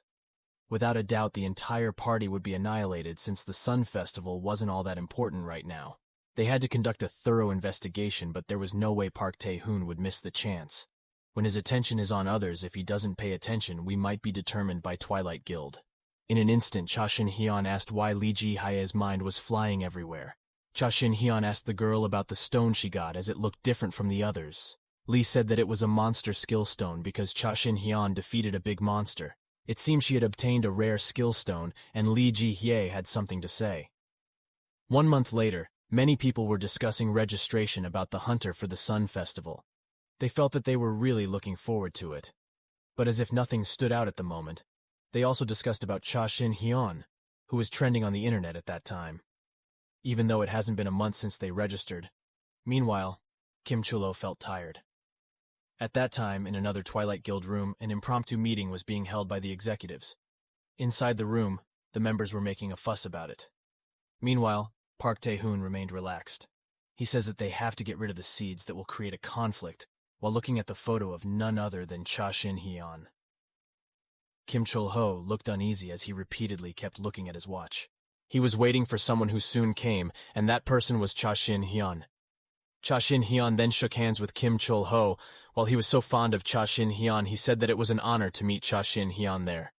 But even so, Kim Chul-ho thinks that Shin Hyeon is just a little rascal who has no manners, even though it would be good to bring out his true nature. That person is like that, but his role is to gather as much information about that Shin Hyeon as possible. Then Kim Chul-ho said the real reason he invited to that place, but before that, he took out a magic tool known as a sound isolating device. If Shin Hyeon presses one of the buttons, there is a barrier that blocks outside sounds. A sound is formed. They won't sound either. It's the perfect tool for private conversation. Then Ho continues his words regarding his guild wanting to work with Shin Hyeon. Shin Hyeon asked whether Kim Chul-ho had not seen the list of hunters for the Sun Festival, where it was seen that Shin Hyeon had already collaborated with the Dawn Guild. Kim Chul-ho confirmed this, and his group knew that they also knew that Shin Hyeon had the full support of the Dawn Guild, as well as being informed of the secret circumstances of the matter regarding director Seo Kang-jin, and they had also seen the dungeon raid. Shin Hyeon, along with Vice Guild Master Lee Ji-hye, even with that, all Shin Hyeon had not joined the guild, and instead set up one male and formed a cooperative relationship with them. Knowing this, they believe that there is a gap in Shin Hyeon's relationship with the Dawn Guild. Kim Chul-ho then asked Shin Hyeon to work with them. They can promise things that the Dawn Guild can't. Hearing this, Shin Hyeon thought that Kim Chul-ho was better than he thought. He had to retract his thoughts about Kim Chul-ho. Shin Hyeon praised Kim Chul-ho's knowledge, which turned out to be very impressive. Shin Hyeon found it difficult to deny with everything that Kim Chul-ho said. Then Kim Chul-ho would explain the terms and conditions, but Shin Hyeon didn't need that. Shin Hyeon said that she came because she was curious about what Kim Chul-ho wanted to say, but it turned out to be a waste of time, so she refused the offer before she even made an offer. Kim Chul-ho tried to prevent Shin Hyeon from leaving there, and kept calling his name. Even he felt sad to leave for a while. Kim Chul-ho still saw him until someone mysterious saw him, and asked how long Kim Chul-ho would stare at Shin Hyeon from a distance like that. And it turned out he was Park Tae-hoon. He approached Kim Chul-ho and grabbed his collar while saying, didn't he ask himself to buy time as long as possible? Otherwise it was useless. He eavesdropped on Kim Chul-ho, then tried to apologize to Park Tae-hoon. Park Tae-hoon didn't care about that, even though he was a little weird with Shin Hyeon. In a different place, Lee Ji-hye was talking to Shin Hyeon, who talked about what happened earlier regarding Shin Hyeon's meeting with Kim Chul-ho at Park Tae-hoon's request. He said that it seemed like Park Tae-hoon would have guessed that he was from Murim, but the name of the Supreme Sword Emperor had not spread far when he entered the cafe. Previously, he felt Park Tae-hoon increase his output. It seemed that Lee Ji-hye's prediction was correct. According to him, Park Tae-hoon is the type of person who will increase his alertness. If the situation is different from his prediction, he won't be a problem for a while.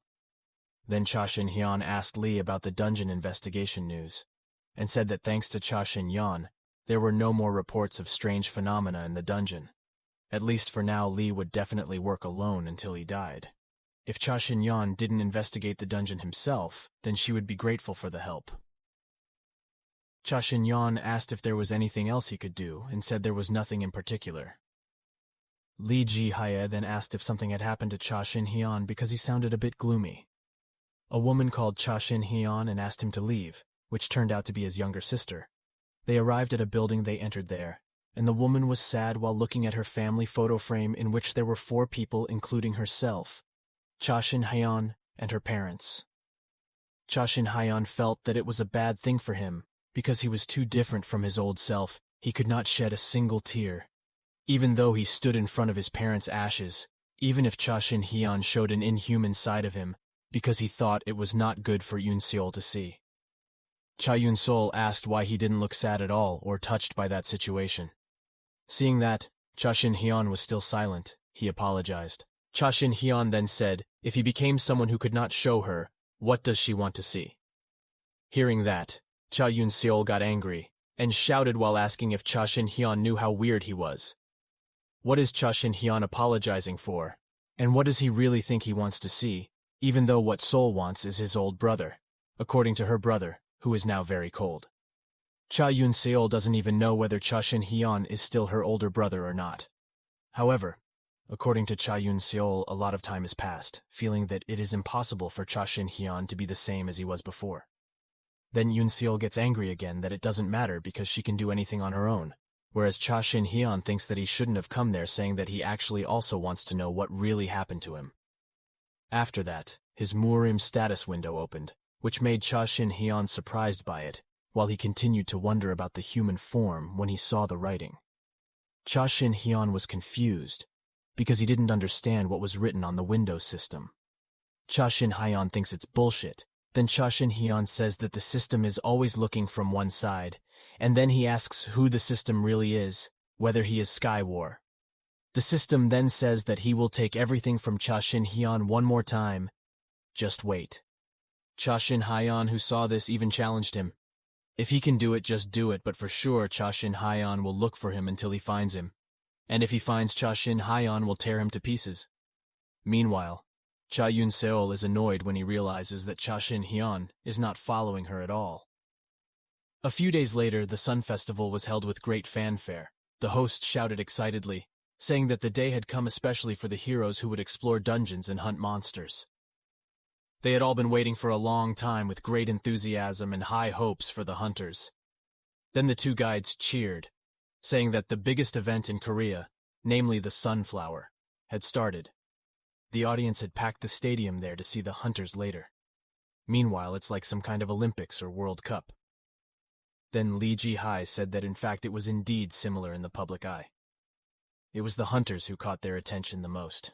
Hunters are like heroes who use magical powers like in movies, but that information is highly restricted internationally. The other goal of the Sun Festival was to create a friendlier image for the hunters. Then Lee asked if Cashin had a fight with Sol, because when they arrived at the arena, both of them looked like they weren't well. Then Lee Ji-hae guessed that Shin Hyeon must have made a mistake again. Shin Hyeon then asked the girl to help him find a house in a quiet and remote area. At first he was confused about it, but then he realized that it seemed like Shin Hyeon had received a message from Murim's status window saying that he didn't know what his goal was, but it seemed like the Skywar god was after him, because he didn't know what would happen against him then, if Cha Yoon-seol by her side would be in danger. Lee said he understood because everything happened suddenly. Even if it was true, that's why Shin Hyeon was worried. On Cha Yoon-seol's side, Lee Ji-hae continued to say that it seems that living separately from her younger sister is a strange thing to say. Shin Hyeon feels that Yoon-seol doesn't need an older brother like him because according to Yoon-seol, the older brother she knew and hoped for had disappeared long ago. And wouldn't it be better to go back to how she was before? Hearing that, Lee Ji-hae immediately hit Shin Hyeon's chest and said that if in fact he did not want to interfere in other people's family matters, but if his older brother said that, he would definitely hit him. And of course Shin Hyeon knew more about his younger sister than Lee Ji-hae. It was while they were talking that someone came to look for Lee Ji-hae because the festival was about to start. Lee understood that, and before leaving told Shin Hyeon not to go anywhere, because he would talk to Shin Hyeon again. Shin Hyeon even thought what after that he will be punished. At the stadium, the MC was so excited, said that before the event officially started, it would preview the opening ceremony. The opening will be carried out by the leader of the Dawn Guildmaster Jeon Jun-ho, and the Deputy Guildmaster of Twilight Jang Sung-hyuk, while Lee Ji-hae and Park Tae-hoon are currently meeting. And Park Tae-hoon said that as a hunter who started his career as a co-worker together. He was really curious how they would feel facing each other at the peak. Lee was a little annoyed with Park Tae-hoon's words, but pretended to smile while confirming Park Tae-hoon's words, and instead asked how he was. At that time, Shin Hyeon was there. Then Park Tae-hoon said that he heard that Lee was also busy taking care of rookies, and was always interested in taking care of weak people, even though in his mind, Park Tae-hoon said that this time he would get rid of Lee Ji-hae with his own hands. Hearing that, Lee Ji-hae smiled and took it as a compliment, even though in her mind she said, "Let Park Tae-young try." If only he could both shook hands, and after that the Sun Festival began. All hunters fight each other and try to beat their opponents. Every hunter from both guilds was full of strength and vigor. They don't want to give up on each other. Seeing this, the vice chairman of the Twilight Master Guild praised him and said that one of the hunters had spent all this time fighting his enemy for a long time. Even though he was not a threat to his opponent Lee, who saw this, thought that he was very arrogant after that Park Tae-hoon instead left from there. Lee Ji-hae only glanced at him without responding to anything when he came out that someone named Song Hyuk prevented him and called him. He asked when he could kill Lee Ji-hae. Park Tae-hoon asked him to be patient and relax first. He could have killed him when the time came. It would be better if he fought Yoon Seol. The commentator then says that the preliminaries are about to start. There are a lot of contestants that stand out, but I am personally attracted to Hunter Cha Yoon Seol. The girl is young, but C is a prospect who has shown very good results, but he heard that she had an unfortunate accident recently. They call it the Red Wolf incident while in a room. Yoon Seol, along with 2 other people. One of the 2 says, why the Vice Guild Master chose the one who slaughtered his underlings, or something bad will happen to them later. If they did something wrong, he who heard about it immediately said, why didn't they just say it to his face if they wanted to make it clearer? Seeing him get angry, the 2 of them walked away from there. Meanwhile, Yoon Seol could only take a tired breath and remember that after that day, she had not spoken a word with her older brother. Knowing that he was lazy to get angry even though he was the one who was sad, then why did Shin Hyeon act like that when he thought about it? Suddenly someone called him and said, can we go out for a while because someone is waiting for him?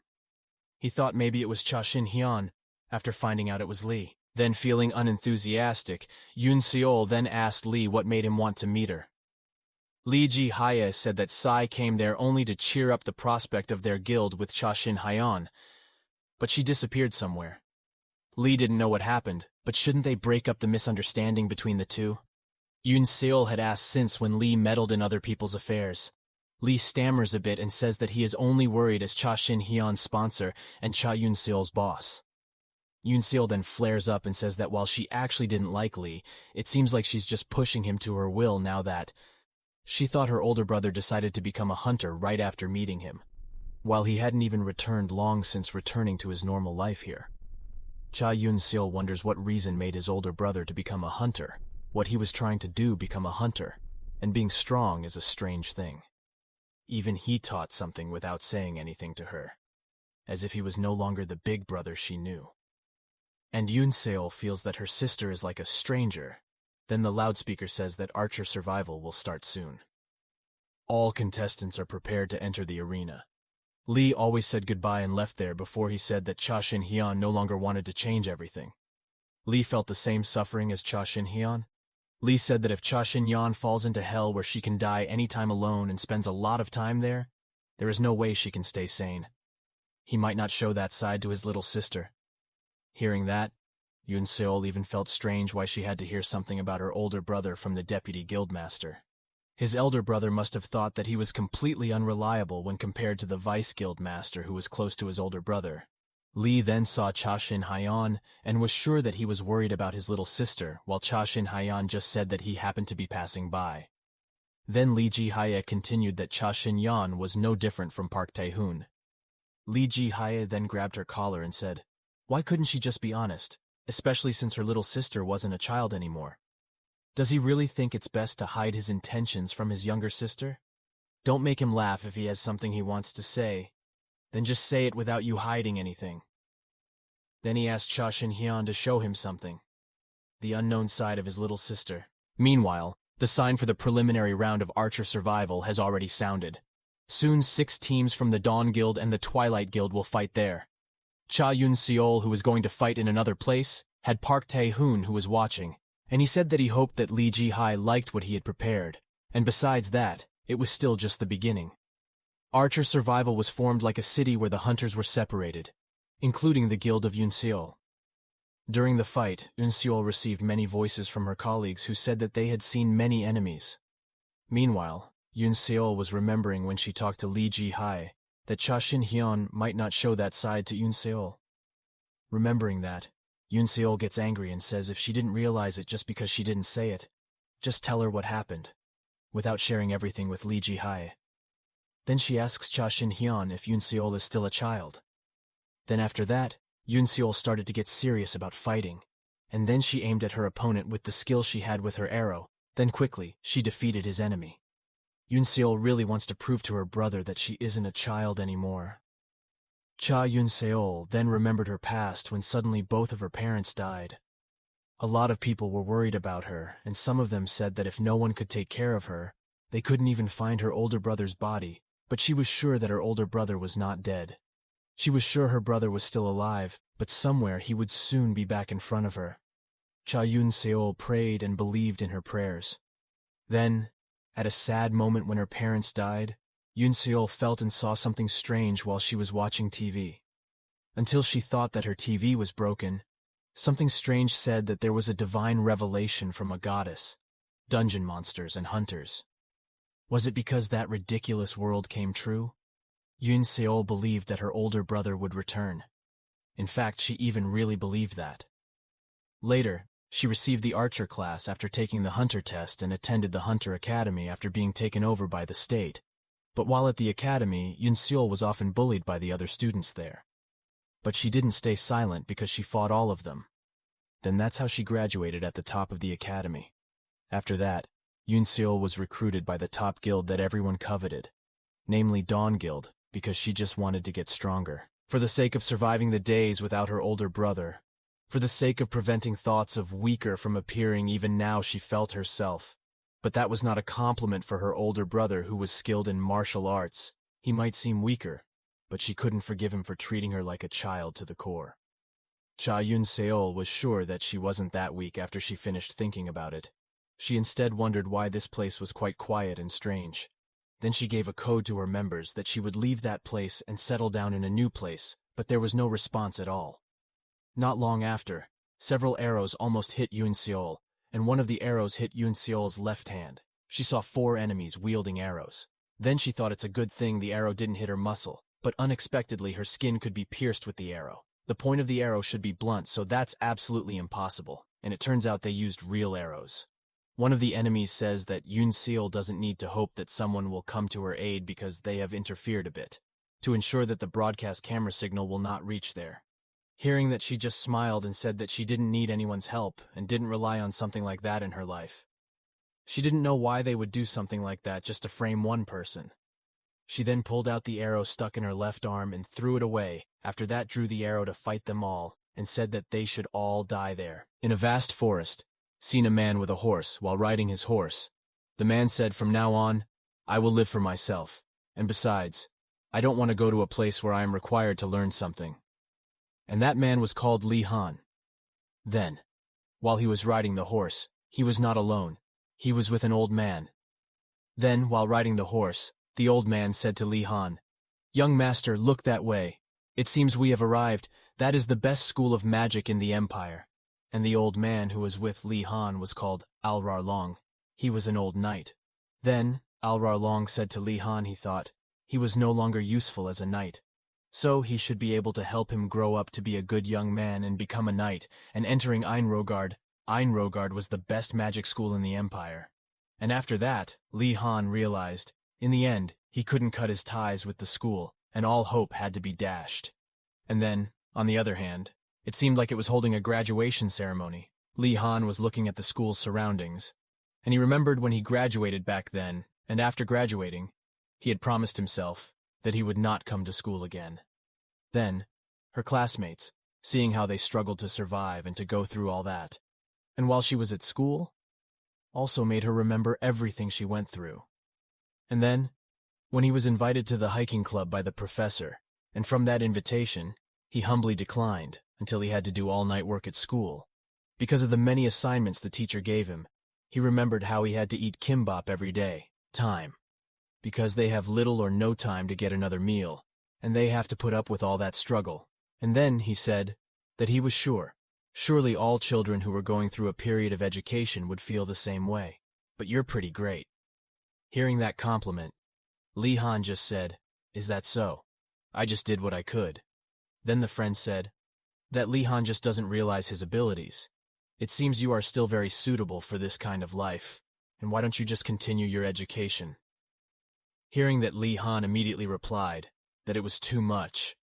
I don't care about it, and I just want to do what I can, and I don't want to be in any kind of learning place anymore, and I will live for myself from now on, and there's no need to be in a place like this anymore. And then, after that conversation, Lee Han, who was carrying flowers, immediately left the place.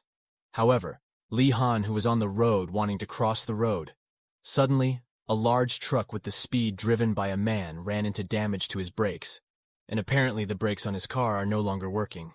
Then Lee Han, who was on the street, was directly hit and died instantly.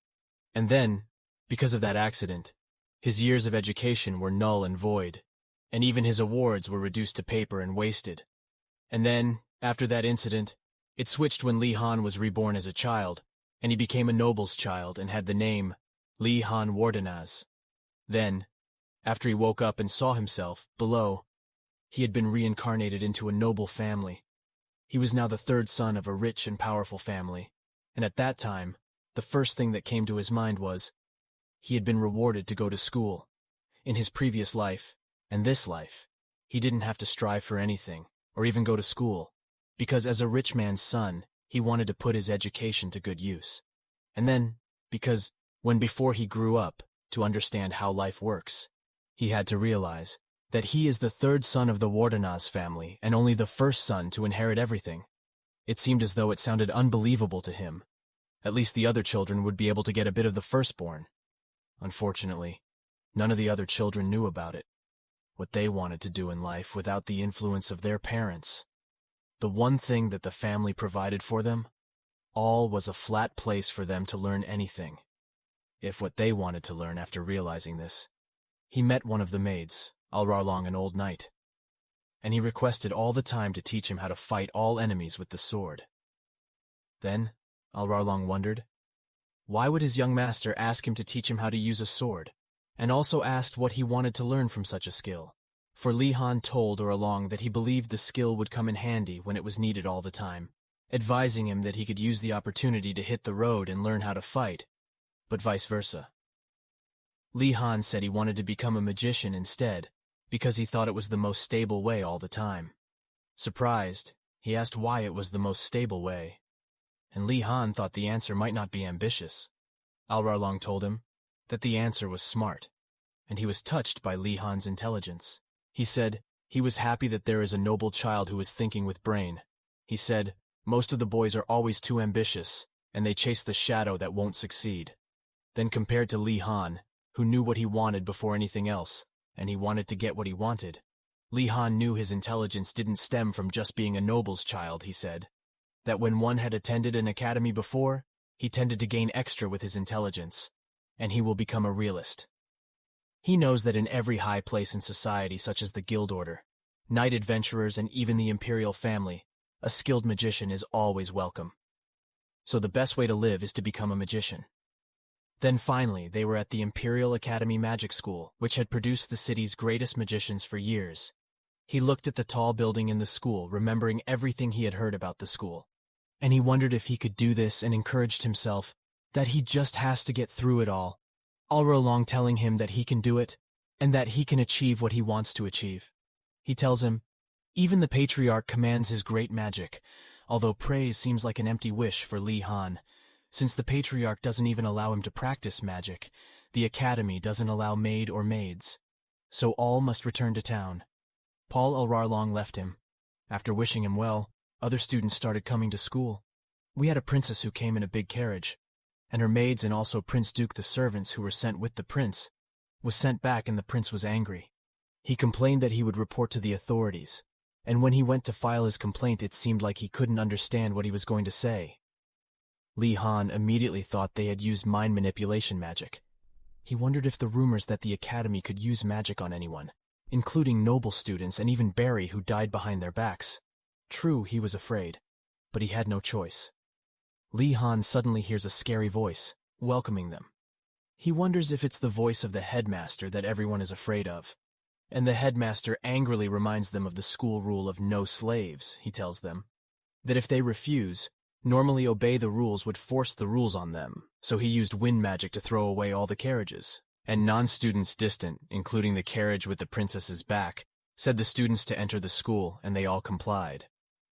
At that moment, Lee Han asked, wondering what would be that as it may. In that school, all the students entered the school, and while some of them, especially the noble children, were complaining about how the headmaster spoke to them and called them Ironhead, the others didn't care about any of the students in the category. It was Lee Han. He was looking around the school thinking what to do, and a young girl came to see him. He asked did he really come in from the House of Awareness, and she answered in the affirmative. So she told him that she was the owner of Macon's house. She further explained that in the same way, Wardenaz is like one of the mage's house. Her family is also one, she told him.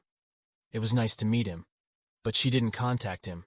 For her benefit, she told him that His Highness, who was standing far away from her, wanted to see her. And then he looked at the youngster who looked like an idiot. He wondered why Yoner was trying so hard to bring people to the boy, and he was not interested. He was also wondering why he addressed the prince as His Highness, when the emperor had not even given him authorities, and the emperor even had more than 100 children. The first child and only son were entitled to inheritance. But seeing Yoner's efforts, he didn't want them to be in vain, so he decided to meet the boy too. It wouldn't hurt to be friends. He was the first person to accept her request from everyone in school he met. And she wonders why did he go that far, even when he is nobler than the boy when he got there. It turns out the boy is Gainando, the 97th child of the emperor. Rumors even said he was the 101st, but he would always deny the rumors, maybe because he didn't want the numbers to drop that far. When he got there, he introduced himself to Gainando, who was excited to be friends with him. Gainando complained to him that he had raised a friend's hand on some of the boys, and they turned him down. He tells him it's probably because the boy doesn't know how much he is, and it turns out that Gainando doesn't even know what regal means. Lee Han concludes that he is an immature idiot.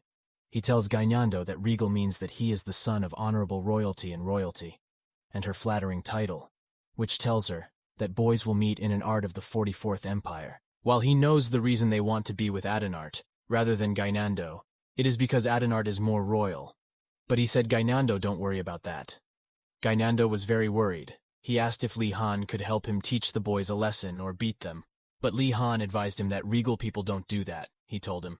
The people regal didn't bully anyone when the Gainando insisted on punishing them. He told the Gainando that the most royal way was to challenge them to a duel. Gainando knew he couldn't win, so he gave up. But before he could, they all heard the headmaster's voice again. Headmaster asks them why they are all talking around them, looks at him, and wonders why he fawns. Fawns is the great wizard who decided to become undead rather than dead. Lee Han said he never expected that their headmaster would be a sycophant. The headmaster asked them if they knew why he called them Ironheads, and Adenart replied that the reason why he called them Ironheads was because their class name was Steel. With the 10 house points he is happy, and she wonders if there are any points for the house. But she tells him he is stupid, and the first thing a magician has to learn is how to decode lies from the truth, which he tells her is pointless. Hostile, and he just tricked him. He said the reason why their class name was Steel was that steel was good stuff that could be routed in different ways and was very useful. They were happy he thought of them as very useful people, but he told them that they were stupid, and once again, it was a lie. The reason they were still was that their brains were blank as steel. At that moment, they were all confused. He apologized for greeting them so rudely, admitting that he knew they had all traveled from different places to get there, and he was so sorry that they had to look at the door. Beside them, when the door opened, it opened to the dining room, and the food in the hall was magical. They were happy, and they appreciated it as he told them. Then, eating and getting rid of their hunger. On the other hand, Lee Han wonders if he's being serious or if he's just teasing them again. Regardless, they all sit down to eat, and suddenly the food is gone. He laughs at them, saying they believe too much. He quickly told them the law of their academy was thirst. When he was thirsty, he would feel the urge to do well. He threw very tattered clothes at them, and even a loaf of bread, they complained. Food would not be enough for them, but he tells them that he will use magic to buy food and even clothes, and it is the law of the academy, episode 3. One of the students suggests that because they don't allow them to eat good food or wear nice clothes, they could buy food from outside the school or send someone. The professor told them that he expected someone to conclude like that. So he wanted to tell them freshmen were not allowed to leave school, and they were also forbidden from asking any senior colleague anything, and they have to work for whatever they need. Then he tells them that he cares for them and wishes them well. He also hopes they will become great magicians, and after giving his full speech, he wishes them all the best in their task. The students are angry and amazed at all Lee Han remembers his past life. He then said that he thought the professor was the same, and the one he had in his previous life also had the same glow on his face, and his face was half human. He would also annoy them and trouble them, and he really hoped his current professor wasn't as evil as him. Past, he also thinks this academy is different from his past. At least they still give them food and clothes here, even though it's not worth it as they think. He should have come to meet him.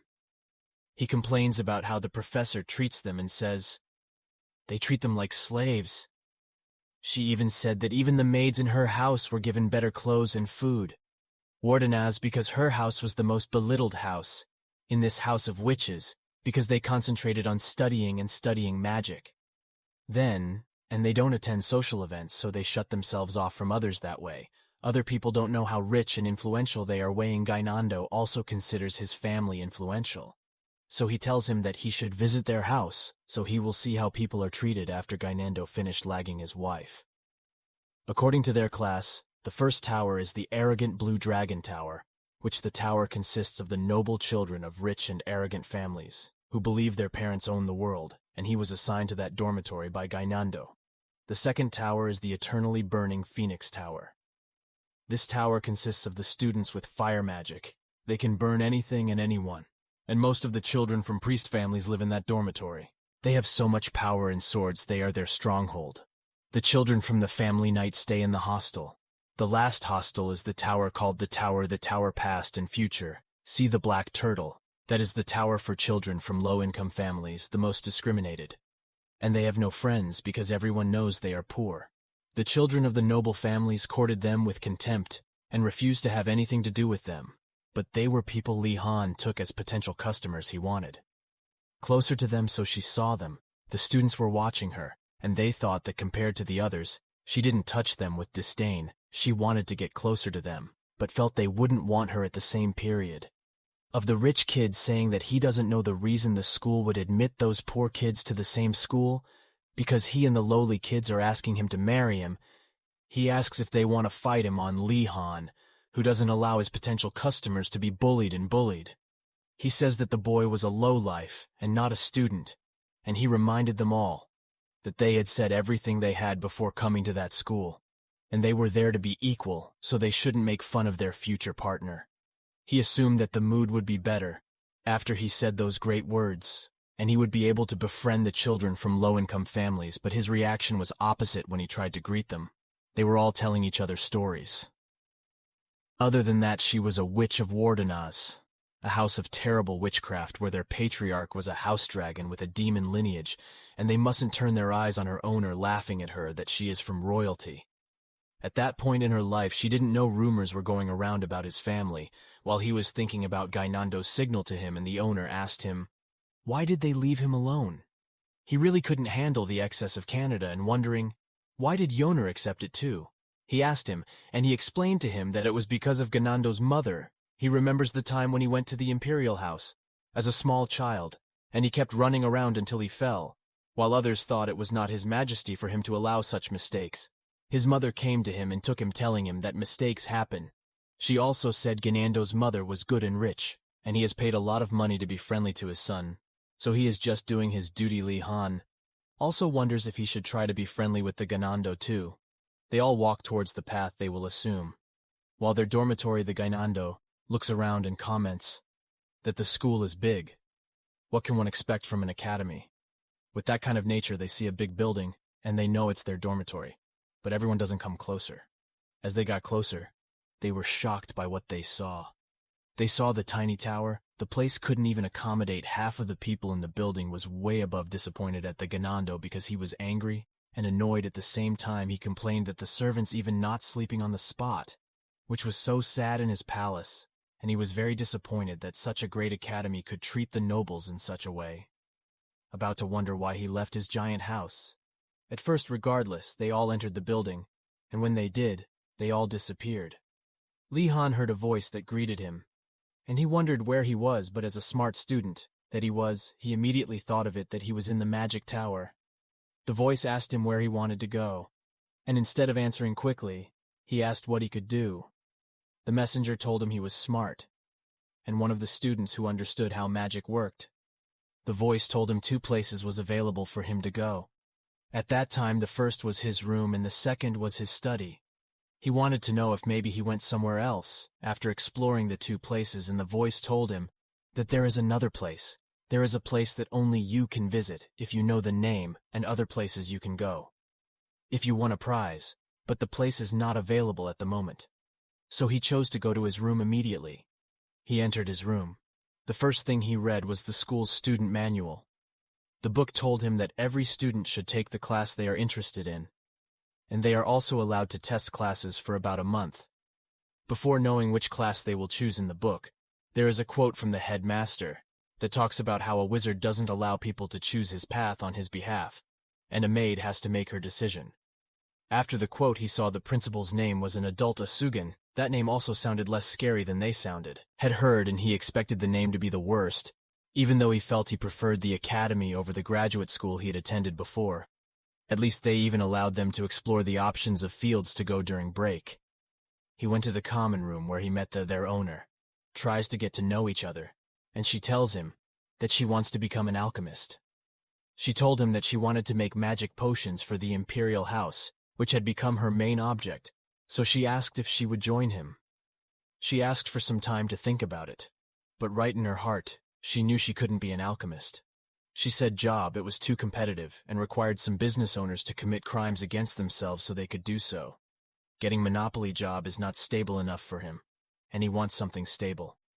He asks him what course he wants to do, because he wants a course that is easy to pass, and where he can get good grades. He wants a civil servant, and except from the field, he chose something else that would outperform him. He was his grades. So he wanted to take all the courses to know which ones he would pass easily before making that decision. Unfortunately, he couldn't say so. He told him he wanted to get to know the courses better before making his decision. Then, he came to meet them, telling them that there was an emergency, and he thought there was a thief in his room. He said he thought so because his room was empty. They looked at him in awe, because that's how everyone's room looked like. All the students spent their night in that empty room. Then, the next day, they all met to go to class. Their first class was Basic Magic Comprehension class. It was a compulsory class for all first-year students, and classes would be taken in every dorm. He looked at his fellow students, and they all looked tired, as if they didn't even have time to sleep in their room. He asked them what was wrong, and the owner complained that the room was empty on an empty stomach. They didn't allow them to sleep at night. Gainando also said the clothes he was wearing were rags and they made them uncomfortable. The conditions didn't seem so harsh to Lee Han. He had been through a lot more in his past. The life she remembered back then in her last life, when her friend gave her a bar of energy when she asked for food and told him that was all her food for the day. She promised him that they would have a party later, but the party was just a cup of noodles, so compared to what she went through before, he was going to be fine with life. That they got to their class, and when they opened the door, they got very scared to see their teacher. Guess who he was? He was a troll. Trolls are famous monsters that even the main house avoided, and now trolls there in their class teaching them. He tells them to come to class. And he introduced himself as Garcia Kim. Half troll, he begged them not to be afraid to convince them that he doesn't eat humans unless he is hungry. That statement further increased their fear. They held him in confusion and asked if it was possible he ate it when he was hungry. He eventually admits that he was just joking, even though he already regrets the joke as the students don't. Thought it was a joke. The class officially had status, and he welcomed them to the class. It was a class about magic, and he started with his introduction by telling them that he believed the majority of the students in the class had never used magic before, and that was because magic was dangerous, and it is believed that only adults old enough to use it. He admits that everyone in the class are wizard seeds and they have been given the code name Steel. So his class teaches them what magic is, and also to help them discover their magic skills and the types of magic they can use.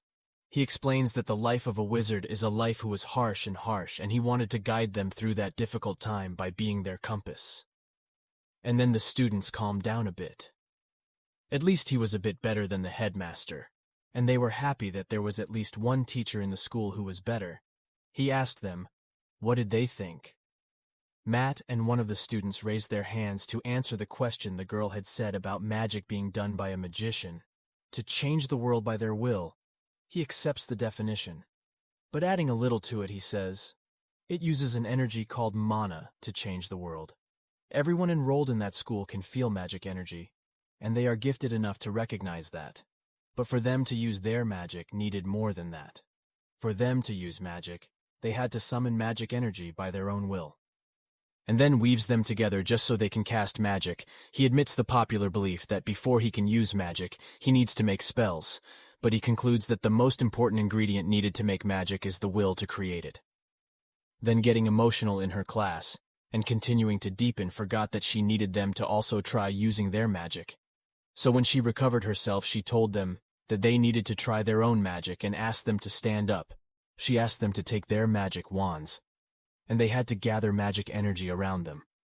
Lee Han himself was very excited to finally start practicing magic. But her father refused her to do it as a child, Kim tells them. While they maintain magic energy around them, they have to create light with their will. The students have some reactions to this task. About to disperse, turns out he was right, because Kim warned them that they must not lose concentration on what they are doing, otherwise they will lose the energy they have accumulated. She tells them that after they have focused their energy, they will now recite their chants. He told them that the chant was everything that entered their hearts at that moment. However, he told them that a shorter chant would make it easier for them to focus. The rules of using magic were simple. The first was to gather magic energy, the second. And then that was to transport magic energy by Aya's will, and the third was to chant lean. Finally figured out how it worked. He tried to give it a try but knew he wasn't sure it would work just because he had mastered it all. The students tried to practice what they learned, and it's actually not easy. Some of them complain that their magic energy is running out. One of them is releasing energy out of control, and Kim warns them that if they fail to control the energy, it can injure someone. But it was his role to stop it from happening, so he would cut off excesses. If they did, all they needed to do was to keep practicing. He told them lightning was the easiest type of magic to use, but also very difficult, and it would take students months to learn, and it was something he let them learn at their own pace. He instructed them to keep practicing until they had no magic energy left, and after the first attempt, 1 out of 3 students stopped. After the second attempt, another third joined them, and on the third attempt, they only had about 5 left. By the time they reached the 7th attempt, only Lee Han was left. He asked his teacher, "Then, does she still have to continue because she's the only one left?" Kim is surprised, of course. It takes someone no more than 5 attempts, and her reaching the 7th attempt and still strong enough to continue is a surprise even for her. She asks him what his name is, and he tells the facts that he said his first name, and not his surname like most nobles would say, earned him a good face. He asked him to come forward and hold his hand. When he did, he felt a pool of light from him. He went into a trance, and while holding his hand for a long time, stupid Ganando asked the owner, if Kim won't eat, Lee Han, but Yoner told him to have brains.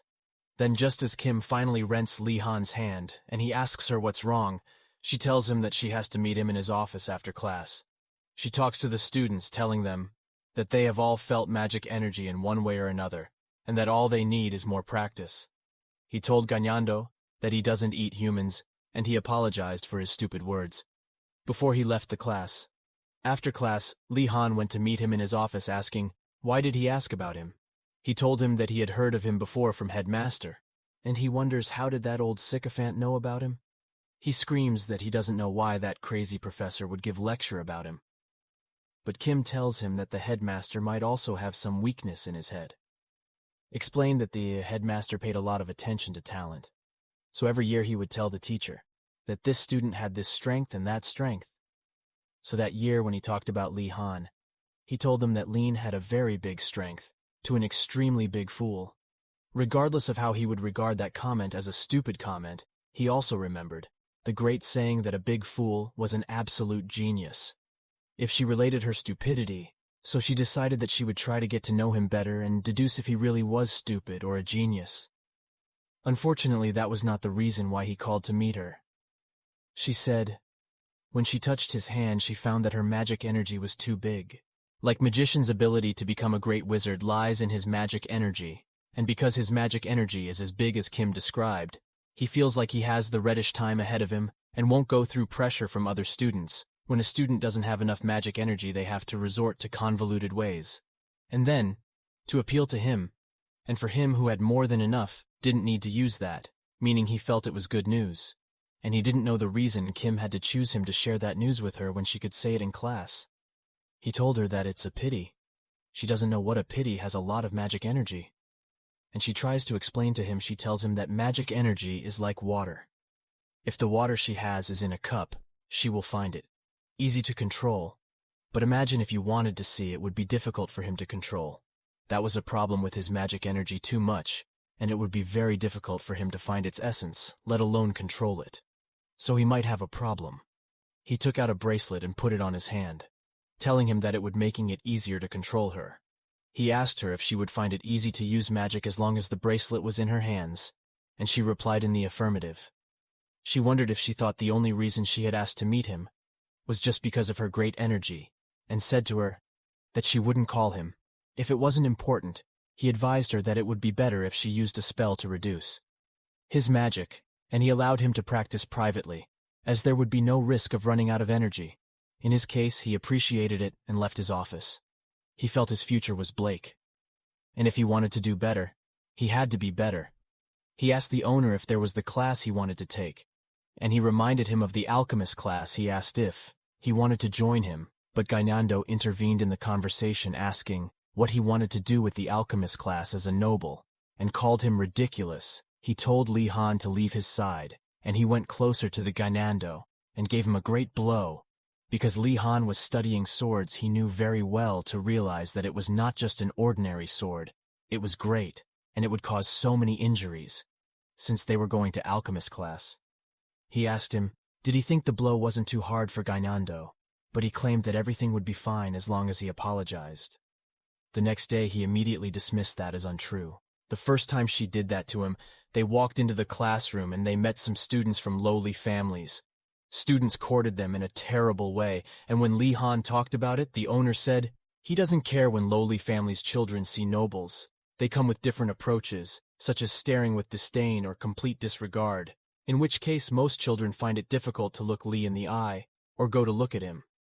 Then, due to her family background, she wants to be friends with them, but in a way they all ask for her, which seems highly unlikely. Class starts, and they assume they will meet another strange professor.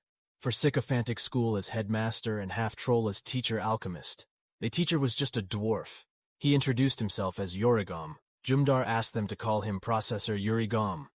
In short, he asked if any of them knew the reason why they held classes in the field.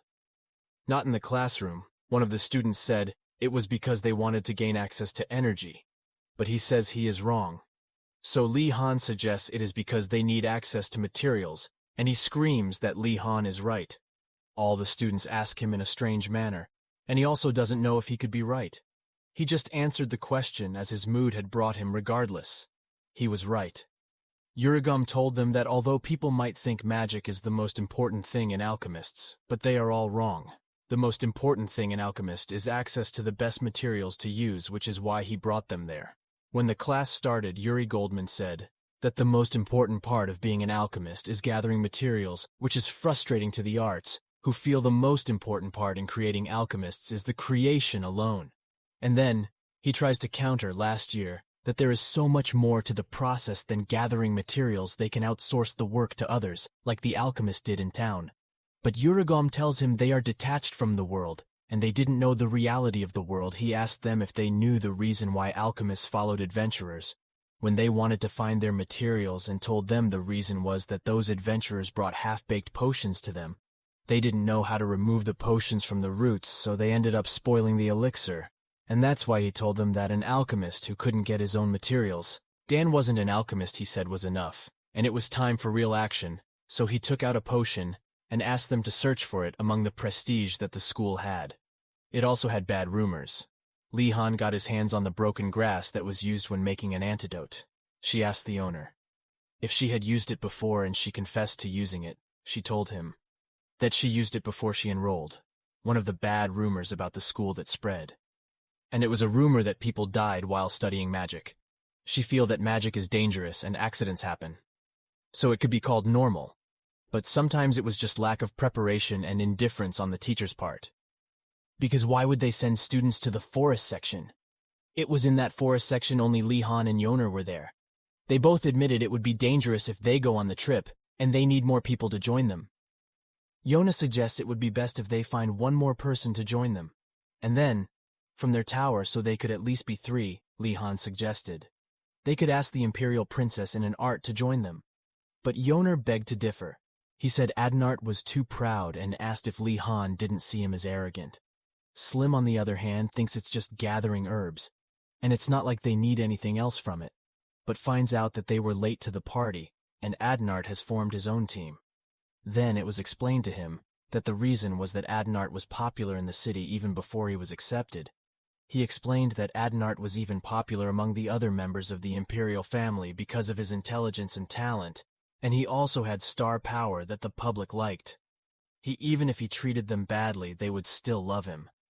After the privilege of students choosing their teams, the only students left were the students from the last tower. He knew how much they hated him, but he also knew he couldn't risk their lives by letting them go to the forest alone.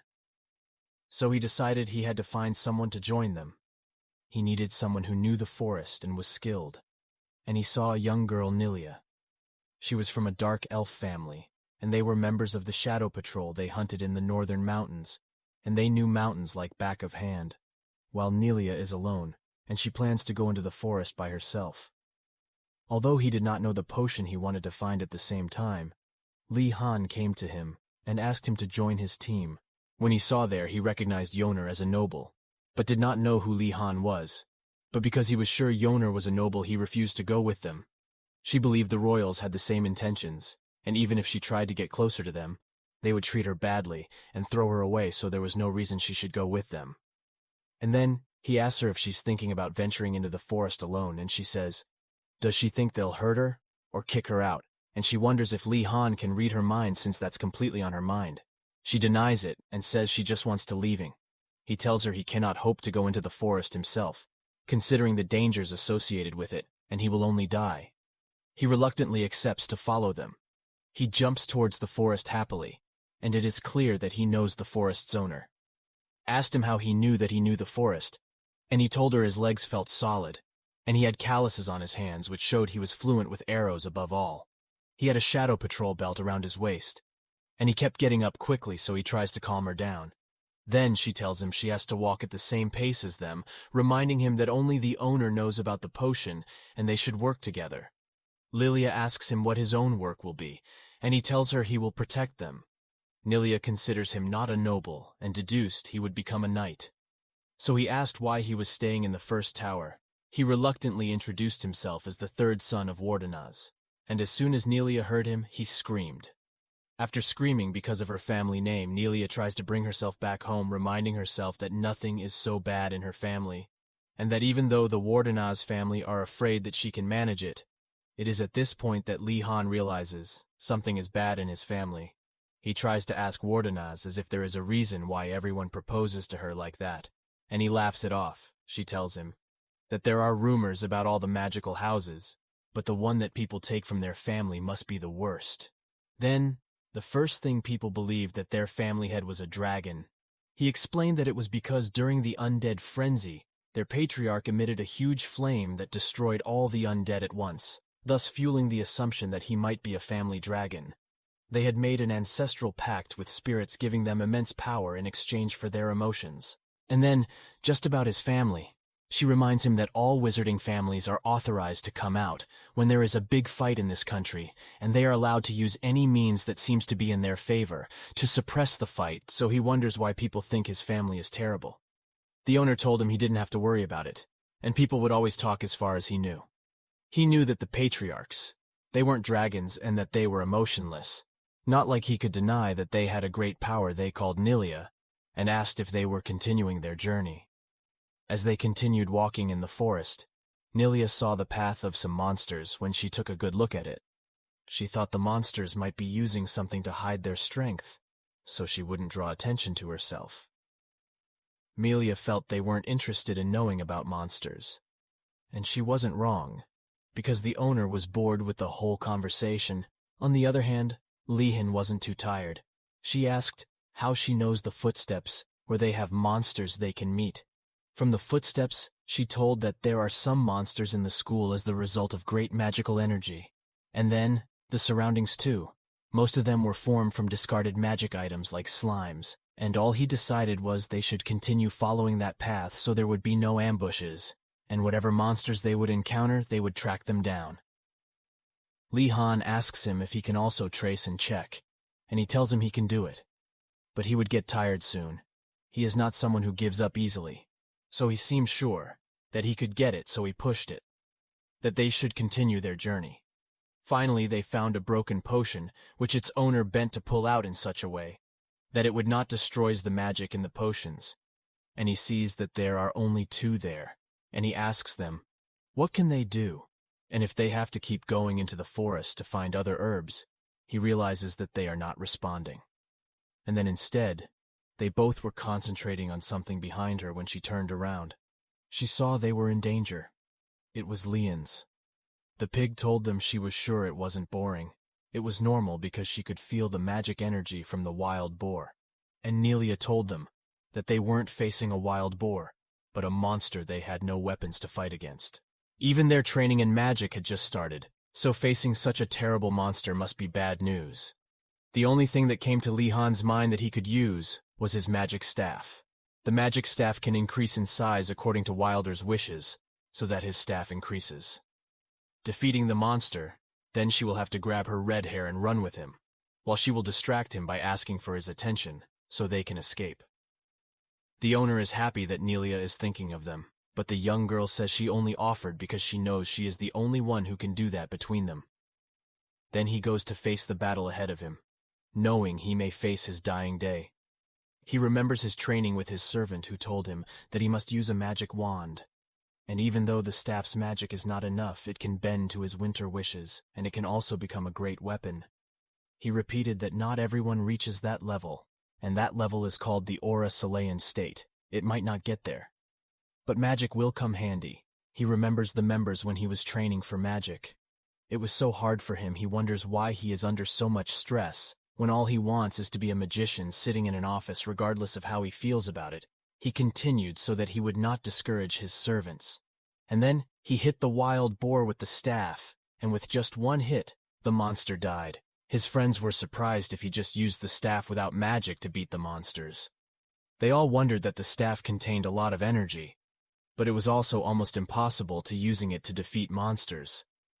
The reason that allowed him to do that was because he subconsciously used the mana in his body to support attacks, and he hadn't reached the level of a great aura.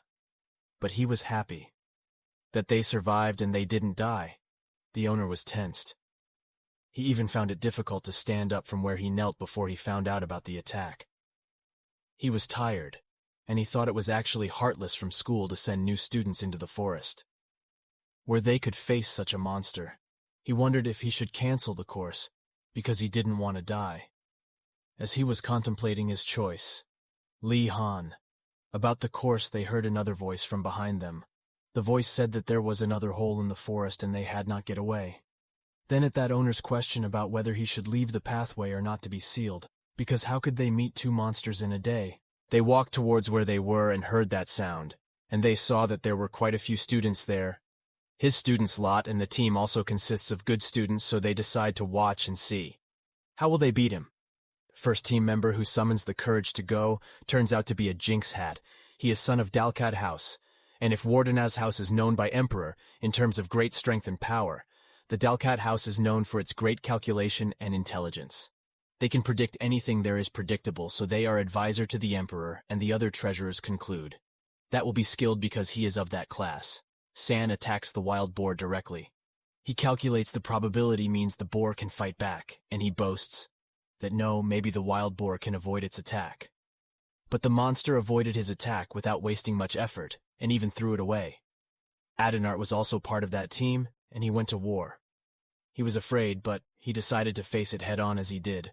With everything he always faced in life, however, before him embarrassing himself with a fuel attack, Lee Han walks in and helps his Nilia tell his comrades that they now understand the reason he told them, that it's better to follow the foot map than to be ambushed.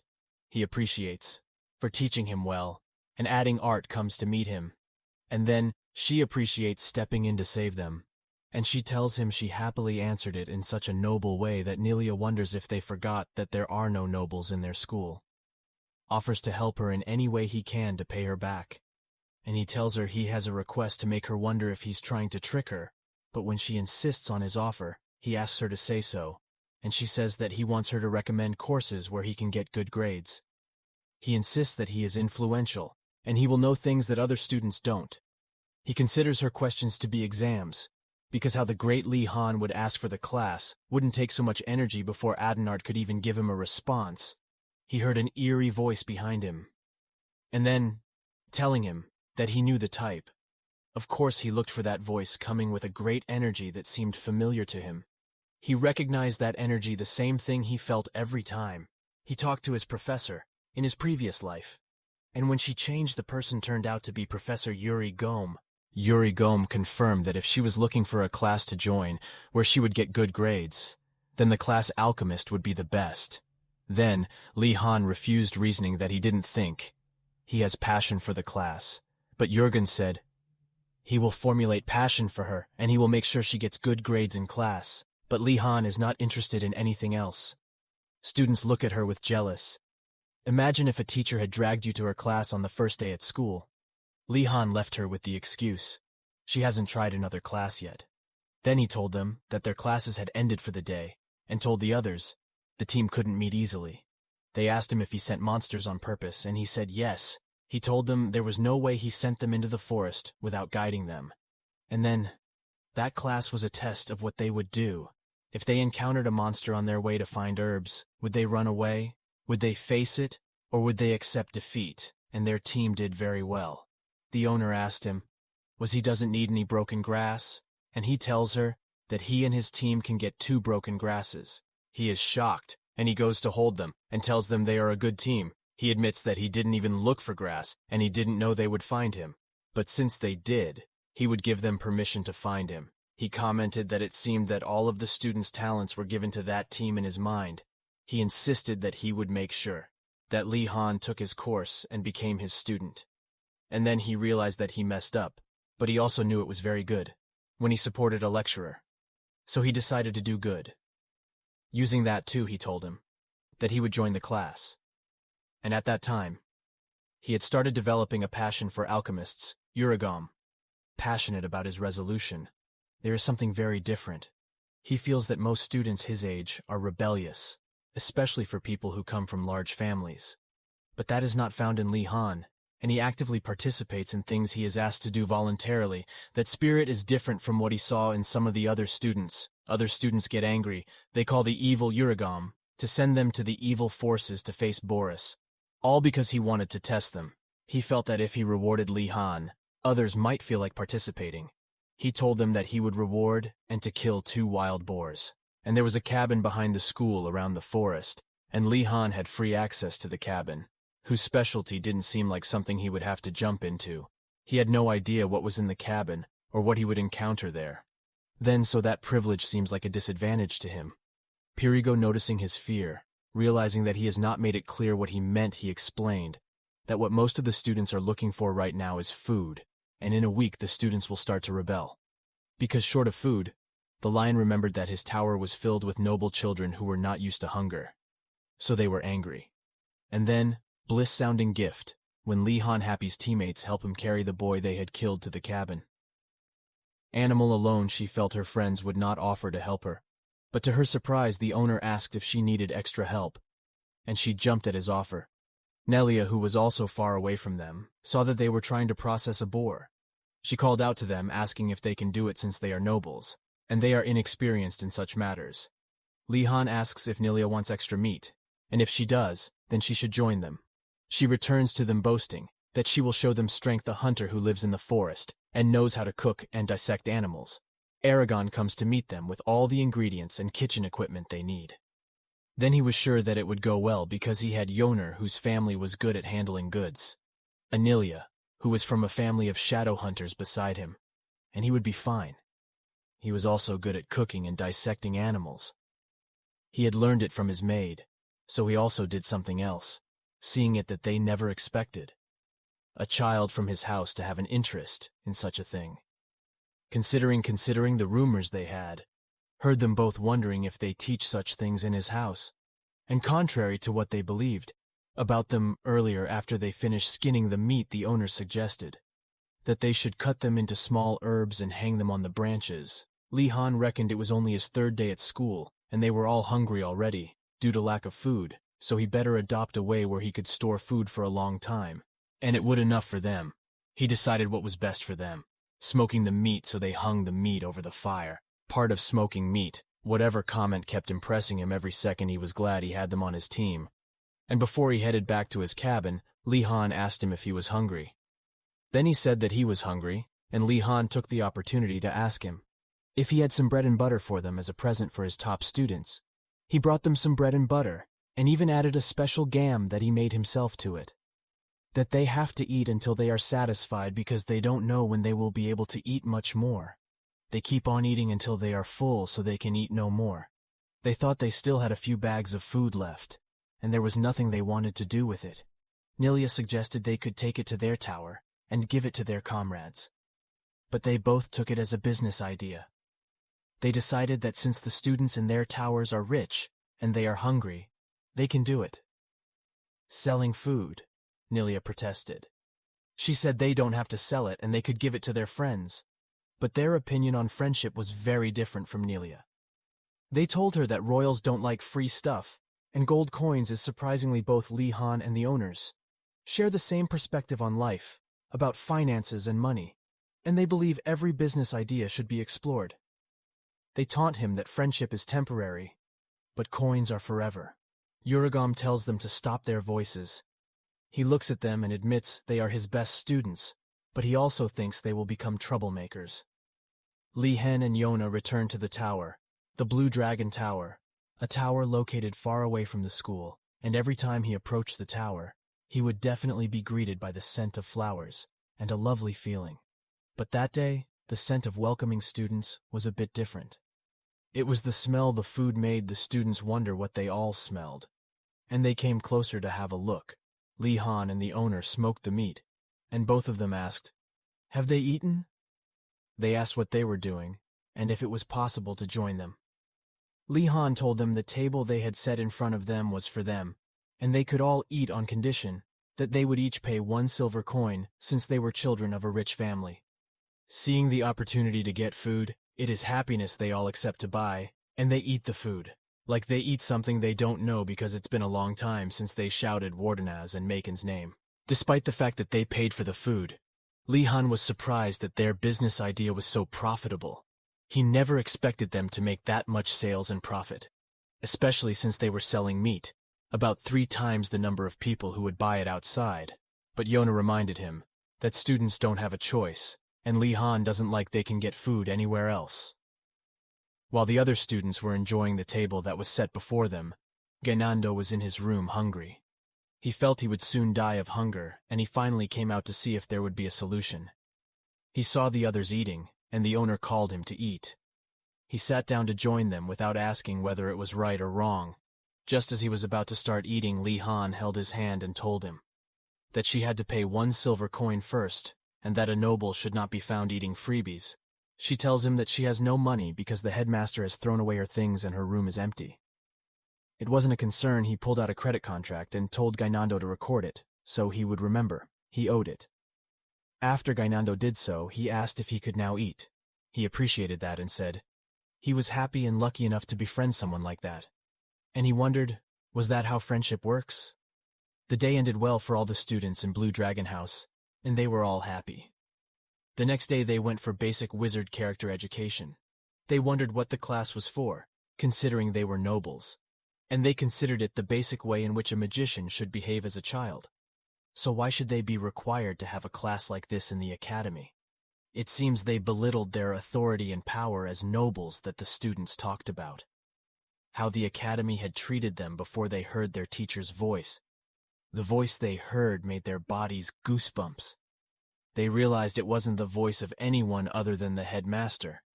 Then, the headmaster welcomed them into the classroom, and he noticed that they had finally found some food. He gave knowing they were smart, and all he wanted for them was for them to find what they would eat themselves. He told them that every year, he did the same thing, and it was always the children from the Blue Dragon Tower, who were the slowest to understand the conditions. But for their set, it looks like they're not ironheads, and they're a little smart to find solutions to their problems more easily. And they all grumbled within themselves that the headmaster was evil. They said that every year, the first tower to find a solution for themselves was the Black Turtle Tower. Next was the White Tiger. The Blue Dragon Tower was always slow because the tower contained the cubs of a noble family that never had the chance to work on their own, and they were always waiting for someone to do something for them. They are different, and the difference is because of Li Han. He said that even though Li Han is from one of the strictest families, his free will, the headmaster believes. Free will is the most important virtue of a magician, and everyone should have it. He knows he can't look into the headmaster's eyes, so he avoided it. One of them asked why they were asked to take the class. The headmaster explained that the reason behind the class was most of the magicians from the academy. Then, they ended up being a nuisance in the city, and when they did something wrong, the emperor blamed him for their mistake so to make sure he wasn't blamed, which was why he taught them character development. Then, if the emperor decided to take the blame, she would show them the class outline she insisted that no student should claim. She would not be in the distractions that bothered her the most, and it was always the ones who promised to do well who ended up failing the most. He ordered them to open the first page of the book and read it aloud, instructing them to promise that they would never use their magic to harm anyone. Then it was effective in making them kind, because that was the headmaster's intention after they recited the sentence. For a few minutes he allowed them to stop and told them that would be the end of class. That day he begged them to bring that word to their kind heart. Before leaving the class, he told them that he would need a volunteer to help him in class, because he can expect all students to divert his hands, so they can avoid that job. He told them that if he didn't get a volunteer, it would hurt him more. So he wanted one of them to volunteer to help him. Great book, headmaster. So he stands up to volunteer. Headmaster looks at him and comment that he must like Li Han's attention. Refute the compliment, saying that he only feels good working with professors he respects so much, but when headmaster finds out it's just a word, a vain word, and he has no respect or love for her. But he concludes that such a deed is great. Li Han knows the principal has found out how he is only helping him to get any gifts that might come with him. I mean, who doesn't like gifts? Gainando gets angry at him and wonders why Li Han would decide to do such a thing like that, knowing that it was a suicide. The other students drag him and tell him not to complain.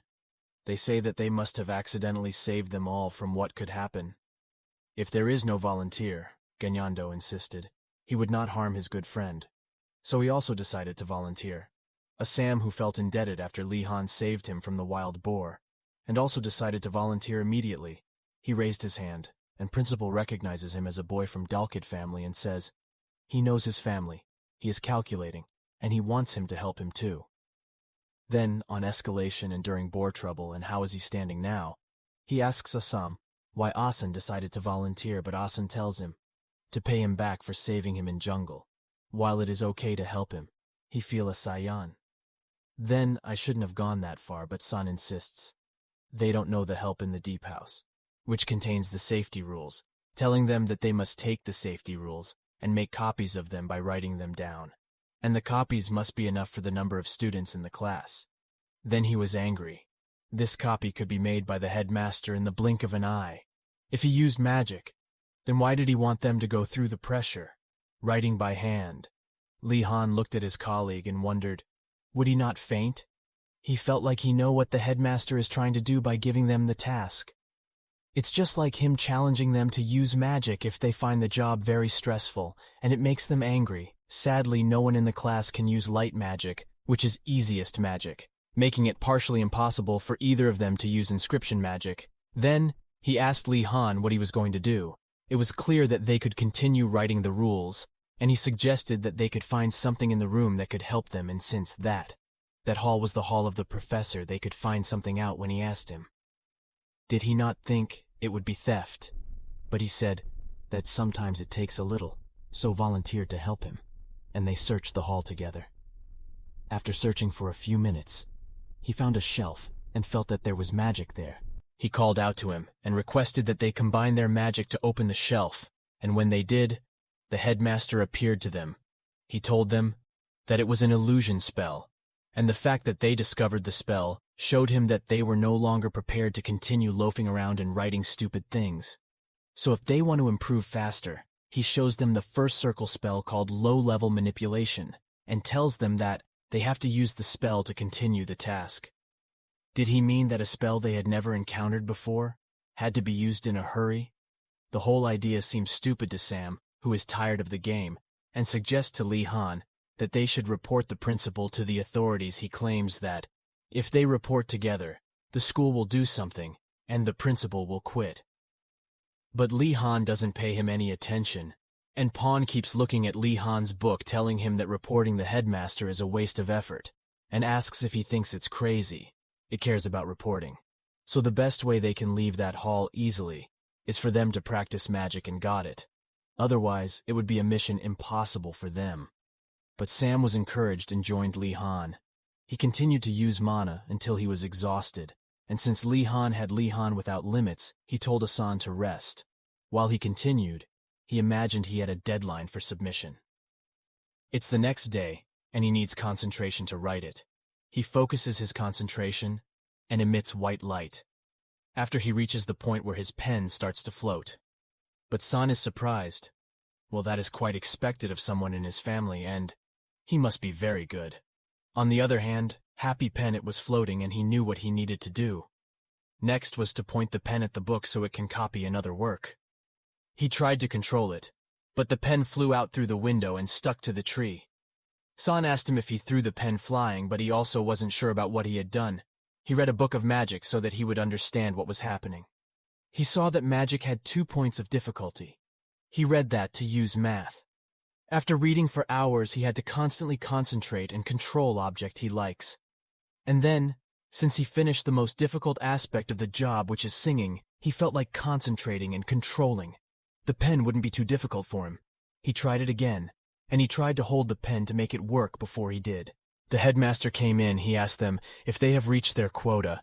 He says that if they haven't reached their quota, they should rejoice, because he will write another with magic, which sounds annoying to them, especially Li Han, who finally mastered writing magic. Then, the headmaster tells them that he hopes they will understand his personality and how he behaves, but it doesn't feel good to them. And they scream. The pen trying to control loses control and spills on the headmaster. The shocked son tells him. He's so cool. Li Han, who knows what he has done is bad, and feels that the principal will be angry and warns him to be quiet.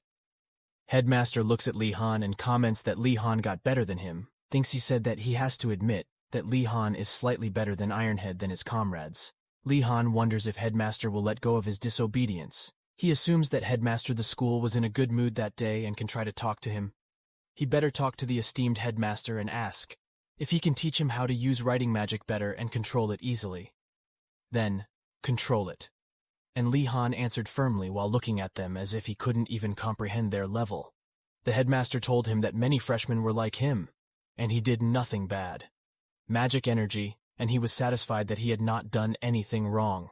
The headmaster laughed at him again, told him he was lying. She told him that it was a difficult chant, and controlling the object would get easier with time, so she didn't do it. No need to worry. However, he said that Li Han was an ordinary one, and he didn't expect that Li Han would be able to send the pen flying like an arrow. He wondered what Li Han could do to better control his magic, but he concluded that Li Han will think about it. It came out on its own. Li Han appreciated getting him for his great teaching and advice, and he bowed to him to show that he truly respected the advice she had given him, and that made the headmaster say that there was really no fun in him. Teasing Lee Han when he was too immature, he said that Lee Han was more expressive in his reactions. Later, the headmaster tells Lee Han that he has nothing to fear, and the thing about magic is the more you use it, the better you get, so long as he doesn't do it. Not giving up, and he kept practicing, he would definitely get better. After he was done with them, he told them to go and enjoy their lunch. Suddenly disappears. They reappear in the cafeteria, and they are scared. Lee Han comments that the principal is doing unnecessary things, because why did he have to use teleportation magic to teleport them to the cafeteria? To his surprise, he can't see San around him. He asked if he had used the same magic to send to San elsewhere. He thought nothing concerned him, and then he found out that he was taken to a magic hospital, so he could get treatment for beginners. Then, Lee Han. Magic, unfortunately, no one was in the cafeteria too, which wasn't made up, as it was past lunchtime.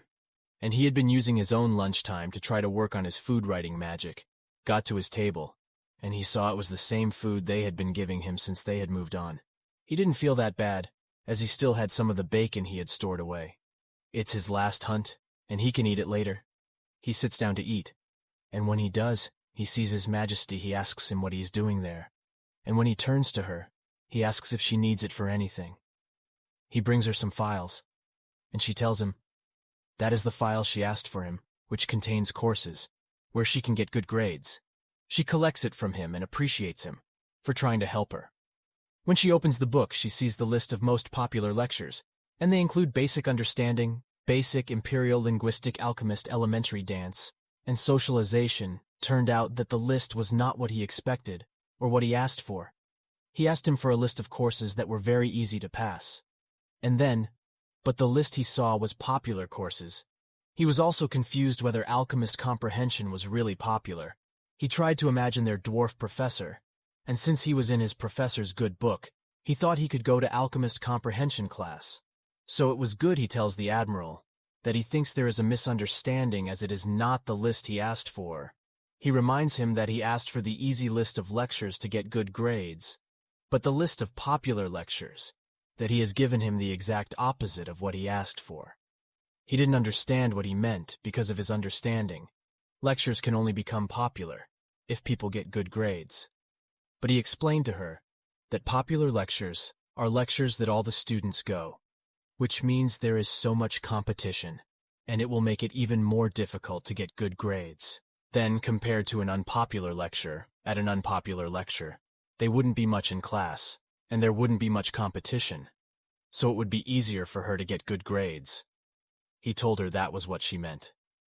He was surprised, he realizing that he was indeed looking for a college where he wouldn't struggle to get good grades at all, and he couldn't believe a good student like him would go that way. The entire son of the House of Wonderness, he remembered. The first time he met him, he said that back then he felt he was behaving the least in comparison to other nobles. But he thought he had it. Seeing he was wrong, she told him that while she was helping him to put together the popular lectures, he was also writing a list of unpopular lectures to avoid. So if he was interested, he should see the list containing classes of swordsmanship, basic physical training, basic combat magic, basic repetition approach. Space. As he looked at the list, that was exactly what he wanted. He commented that even Lost reeked of being unpopular. The first was swordsmanship class, the basics of which because it was rare for someone to come all the way to the Magic Academy because he wanted to learn swordsmanship to repetition approach basic battle, and room for students who came to seek the truth of battle. Didn't seem to be something they were interested in, but for him, why should he care about all that? Things he claimed it was better for him to learn more methods to protect his life, and that was what he will do. And then, his mood changed to happy one, and he appreciated Art for giving him that great list. After sending the list, he left. The next day he tried to talk to his friends to follow him to unpopular class, but everyone rejected his offer. He walked to the class alone, thinking when he told Ganando that he would take an unpopular class on purpose. He asked the reason behind such a decision, and asked him if that was what he would do. When he told Yoner, told him that he had some classes scheduled. Later, when her class crashes so she can't keep up, she tells Sam too, but Asan asks her why she's trying to waste her time in the trash. She walks away quietly, saying they all won't know what's going to happen to her. He claimed that initially, it didn't matter the school. The concept of consideration for students was absent, and they definitely knew that students would attend their lectures. So the focus was on the lectures. The important thing was, he had to add lectures where he didn't have to do much. He claimed that was Lee Han, who was precise and focused distribution. He went to the classroom for the basic battle, and he wondered why was the class being held in the dungeon. As he walked down the stairs, he couldn't help but feel a foreboding in the Imperial Empire. There is a popular saying that he has never owned a magic tower. Unless he doesn't want to come back, there is a rumor that the person who entered is lost in it, and they don't come back. He remembered when he read the book about the rumor, and he tried to ask, told his waiter about it. At first, the waiter said they were just being called in and told him that people who were coming in weren't coming out. So they're presumed dead. The academy is just a school of magic, and it's like a magic tower. As a result, students usually make sure they don't go anywhere, and they don't hang around the school, so they don't get into places they won't come back regardless. He felt that since this was a school, it was impossible for someone to purposely kill him or make him disappear. He passed the first stair in the building and nothing happened to him. He heard a voice, and the voice asked, "Did he go to the basement?" First he saw that it was the headmaster, and he asked what was the headmaster doing in the basement. He felt that was good news, because he didn't know where he was going. He tried to flatter the headmaster to get a hint from him. So he said he was happy to see him again. He told him that he was on his way to the first dungeon and asked if the headmaster could influence some teaching to him. But the headmaster sarcastically told him he had nothing to teach him, and the things he had were meaningless. And then, the next day when they brought his corpse out of the basement, he would definitely bring him flowers. Then the headmaster left behind a graduate student, an existence that could bring a smile despite the hatred. And the hatred within, that was who he was. And he wasn't. Will be flattered by words, bottomless as the headmaster told him. He went to the first dungeon and he made it there. He got to the door of magic class, basic combat. And near the door, he got a bad feeling. Behind the door she saw some students and she was happy that she wasn't the only one taking the class. She said she knew some students would be taking the class, and there were lots of them. Then after that they talked about it. It turned out that the student he saw turned out to have misunderstood the class. They saw that they were in the wrong class, and they asked questions. Was there anyone who took the basic combat class? And since then they saw him there, they wondering why he took the class as well. He heard them say that the students from the tower, they walked out of the class. Lee Han finally mustered up the courage to open the door. And when he did, he said only 3 students in the class.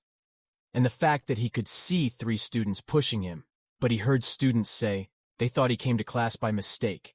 He said that he didn't come here because he knew what the class was about. In the first place, he looked around and saw that the 3 students in the class have a ball on their table. And she wonders what the ball is. The teacher sits at the front of the class and she tells him that it's time for class.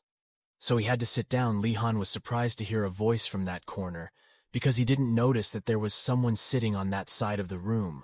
When he walked into the classroom, he saw that the person had pale skin, a melancholic look, and long fangs, and he asked a question. His teacher is a vampire. Professor introduces himself. He tells them his name is Vladi Bagrik, and he is professor in charge of basic magic fight, space repetition approach, and asks students to look after him.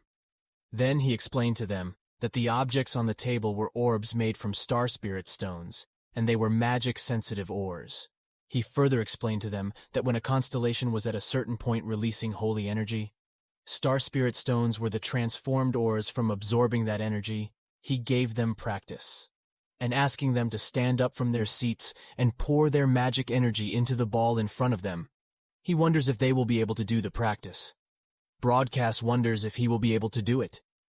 He failed basic illumination magic, which is the most powerful magic. Easy. And he didn't know if he could achieve the task, but he did very well. Then the students were amazed, and he was also surprised that he could do that easily. He wondered if the orb was an ordinary stellar spirit stone. He realized it was because he wondered it was not an ordinary orb, and it was an actual artifact. Everyone in class can do exercises. He looked at the orbs, and he saw that they had some initials on them. He looked at the initials and concluded that they seemed to be the professor making them himself.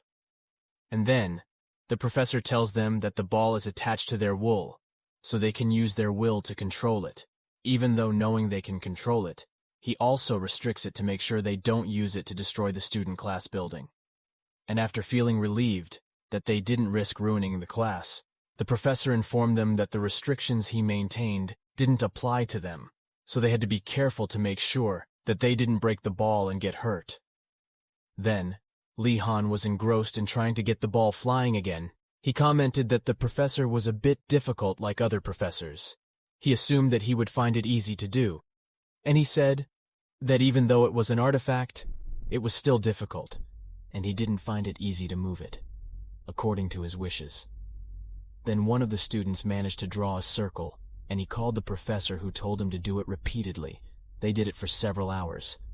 And tired students wondering, is that what they are going to do for the whole class? They ask the professor, how long will they use to draw a circle? He tells them, until they draw a perfect one. And two of them say, they want to use the restroom. She told them that they didn't have to ask for excuses and they could leave. They left the class, knowing that they would never come back to class again. The students also stayed behind, and the last girl told the other two to take her alone. And then after that, she suddenly faints, and Lee Han wonders if she really fainted, or did she do it as an act so she could ditch the class. Seeing the other students leaving, the girl also wanted to go with them, but suddenly the girl fainted. Lee Han was impressed that the girl would go that far in order to leave class. But after examining the girl, Lee Han realized that he wasn't pretending. So he helped the girl because she was exhausted after running out of mana. Hearing that Professor Velati told the girl to continue drawing the circle after she recovered, Lee Han also thought that this class would only be left alone. After returning, Lee Han asked Professor Velati how he graded his students in his class. Professor Velati had told him that according to the basic rules, grades would be given in order from the first-ranked student, no matter how many students were in the class. Lee Han also understood Professor Velati's explanation. He thought that this class was the jackpot. With this course, if he could survive until the end, then he would get a good mark. Classes like these were what Lee Han had been looking for all this time. This simple repetition was nothing to him.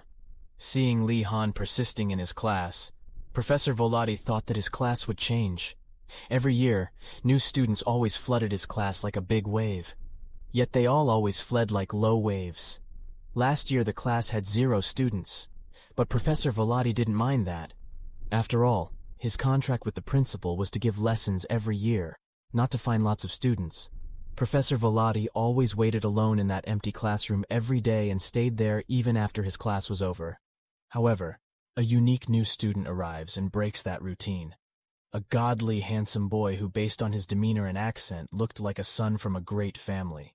Professor Velati didn't know Lee Han's magical energy capacity, but he had no trouble seeing how special he was. So he felt it would be great if Lee Han continued to stay in his class, and he could go to the next chapter for the first time. In the break room, Lee Han intends to share some valuable information with his friends. He said that he was talking about lessons that should not be skipped, because they can get grades as long as they attend his class. Yoner looked doubtful while Ganando looked a little interested, and asked what the class was teaching. Lee Han also said that they need to channel mana into the Star Spirit Stone that Professor Velati prepared, and continue to practice drawing circles. After hearing the explanation, Gainando asked what the next step would be. But Lee Han himself never heard of his next move. Hearing that, they became confused. They also asked whether Professor Velati was a fraud, and asked what was the point of the lesson. Lee Han didn't care because the most important thing for him was getting his grades. Yoner was stunned to hear that. He thought that Lee Han was really not an ordinary person, even though he knew that he didn't deserve to say this. But he thought that Lee Han was always going crazy when chasing profits. Because his friends looked disinterested, Lee Han also said that it was a pity. Then because he was going to have class, he said he would leave immediately. Curious about Lee Han's next class, they asked what Lee Han's next class was, and were surprised to hear Lee Han answer basic swordsmanship class. They wondered why there was a sword class in the Magic Academy. After parting ways with his friends, Li Han finally arrived at the south side of the main building's courtyard. Upon entering the place, Li Han was surprised to see that there were so many students attending this class. What's more, they were all from the Tower of the White Tiger. The tower's disciples mostly came from knight families, which meant they were quite proficient in the art of the sword and took it seriously. But since he thought yesterday's magic combat was too easy for him, this situation wasn't a problem for him.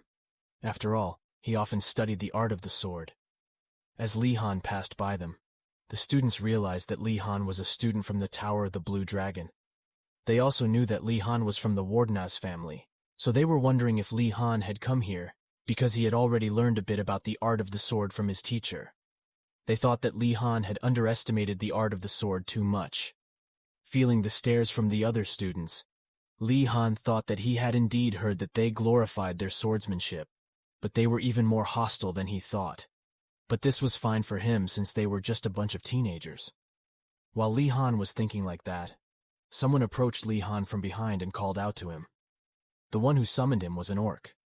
He asked Li Han if it was true he was from the Wardenaz family and the Tower of the Blue Dragon. Li Han asked what the problem was with that. The orc then said that he felt Li Han was in the wrong place, because this was a serious swordsmanship class, and not a class that would lead Li Han from scratch.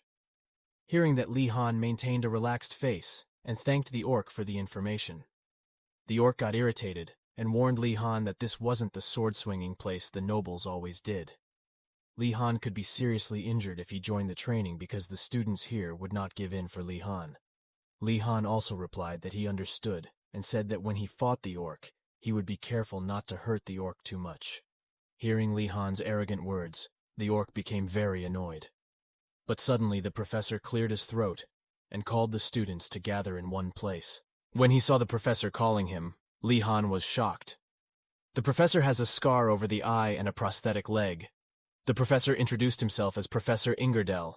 He will be teaching this class the art of swords this semester. Li Han didn't expect that an elf would become a professor in the sword arts class. Professor Ingerdell then said that he believed all the students who came here had studied the art of the sword, and they came here to hone their skills or prevent their skills from rusting. Because of that, he would help them in their practice of the sword art that they had already mastered instead of teaching them from scratch. Li Han felt awkward because he came here to get grades. But just as he was thinking such a thing, someone tapped him on the shoulder from behind. Seeing the person who tapped him on the shoulder, Li Han couldn't help but wonder if that person was also an elf. After getting Li Han's attention, the elf asked if he was Li Han from the Wardenaz family. Li Han also asked what was wrong, and the elf replied that he was just curious about why someone who is famous for his magic would want to learn swordsmanship. Li Han also replied that the reason was clear. That was because there wouldn't be many people attending this class, so it would be easier for him to get good grades. The elf looked dumbfounded after hearing Li Han's words. Li Han thought that, instead of causing misunderstandings by speaking frankly, it would be easier for him if he just did this purely for grades. The elf understood and introduced herself as Giselle from the Marathi family. Seeing Giselle reaching out her hand for a handshake, Li Han accepted her handshake and said that it was nice to meet her. Noticing Giselle's calloused hands, he thought that Giselle was really what one would expect from someone from the Marathi family. The Marathi family is a family of strict rules and protects the north in a harsh environment. They are willing to use any means at their disposal to achieve their goals. That was the image of the Marathi family that Li Han had in mind, but Li Han felt that Giselle looked completely different. Even so, remembering Nelia made him think that rumors weren't always true, so Li Han hopes that he can build a good relationship with Giselle. Bluestone swordsmanship is a swordsmanship taught by Alrarlong taught to Li Han, and true to its name, Bluestone swordsmanship was sturdy and simple. The training process was so difficult that even nobles were reluctant to learn it. But somehow Li Han was able to handle it. And the reason behind that was Li Han thought if he did it thinking that he could handle it, then he would definitely be able to overcome it. While Li Han was practicing swinging his sword, Professor Ingerdell could see that Li Han was using bluestone swordsmanship. Because Li Han's foundation was strong, Professor Ingerdell became curious about which family Li Han came from. Li Han also answered that he came from the Warden's family. Hearing that made Professor Ingerdell surprised. Li Han was already that good, even though he didn't come from a family of swordsmen. Professor Ingerdell then asked Li Han for what reason he studied swordsmanship. Li Han replied that he believed swordsmanship was an important ability for royalty. Hearing Li Han's answer, Professor Ingerdell looked very disappointed. Li Han could see that was a common expression used by professors. Li Han thought that if he said the wrong thing here, he would have to say goodbye to his good grades. So he has to guess the answer that Professor Ingerdell wants. Li Han then said that's what he thought at first. However, the depth he discovered regarding swordsmanship during the time he studied it was such that he could not help but reach to this place. Hearing that answer, Professor Ingerdell looked very happy and said that it was the perfect answer while giving a thumbs up. After doing that, Professor Ingerdell realized that he had accidentally said what was on his mind. Besides, putting aside Li Han's magical background, Professor Ingerdell didn't expect Li Han to become a true swordsman. He felt that Li Han's attitude was better than some of the disciples from the Tower of the White Tiger. While unsheathing his sword, Professor Ingerdell said that thanks to Li Han, he realized something. Therefore, he would face Li Han seriously and order Li Han to raise his wooden sword. Li Han became very confused why it turned out like this. After sparring with Professor Ingerdell, Li Han was very tired. Professor Ingerdell told that bluestone swordsmanship is a swordsmanship similar to a boulder, and the important point was, no matter who the user was, it wouldn't falter. Professor Ingerdell then helped Li Han up and said that he would end it here. After practicing with Li Han, Professor Ingerdell asked the next student to step up. Li Han felt his whole body stiff and numb. He became curious how many times he had been hit by Professor Ingerdell. Professor Ingerdell was very skilled at targeting gaps in Li Han's defense, so he kept getting beaten until the end. After finishing sparring with the student he summoned earlier, Professor Ingerdell summoned the next student. Seeing this scene, Li Han thought that this wasn't a joke.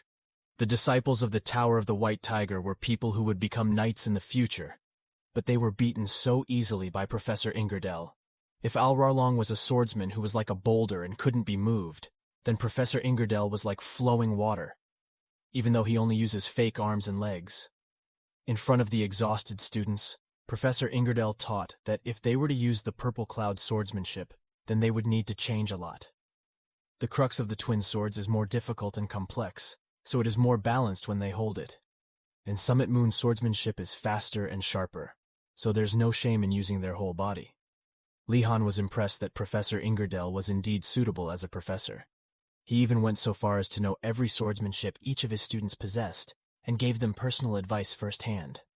However, upon seeing the other students, Li Han couldn't help but wonder why he felt that he took more hits than the other students.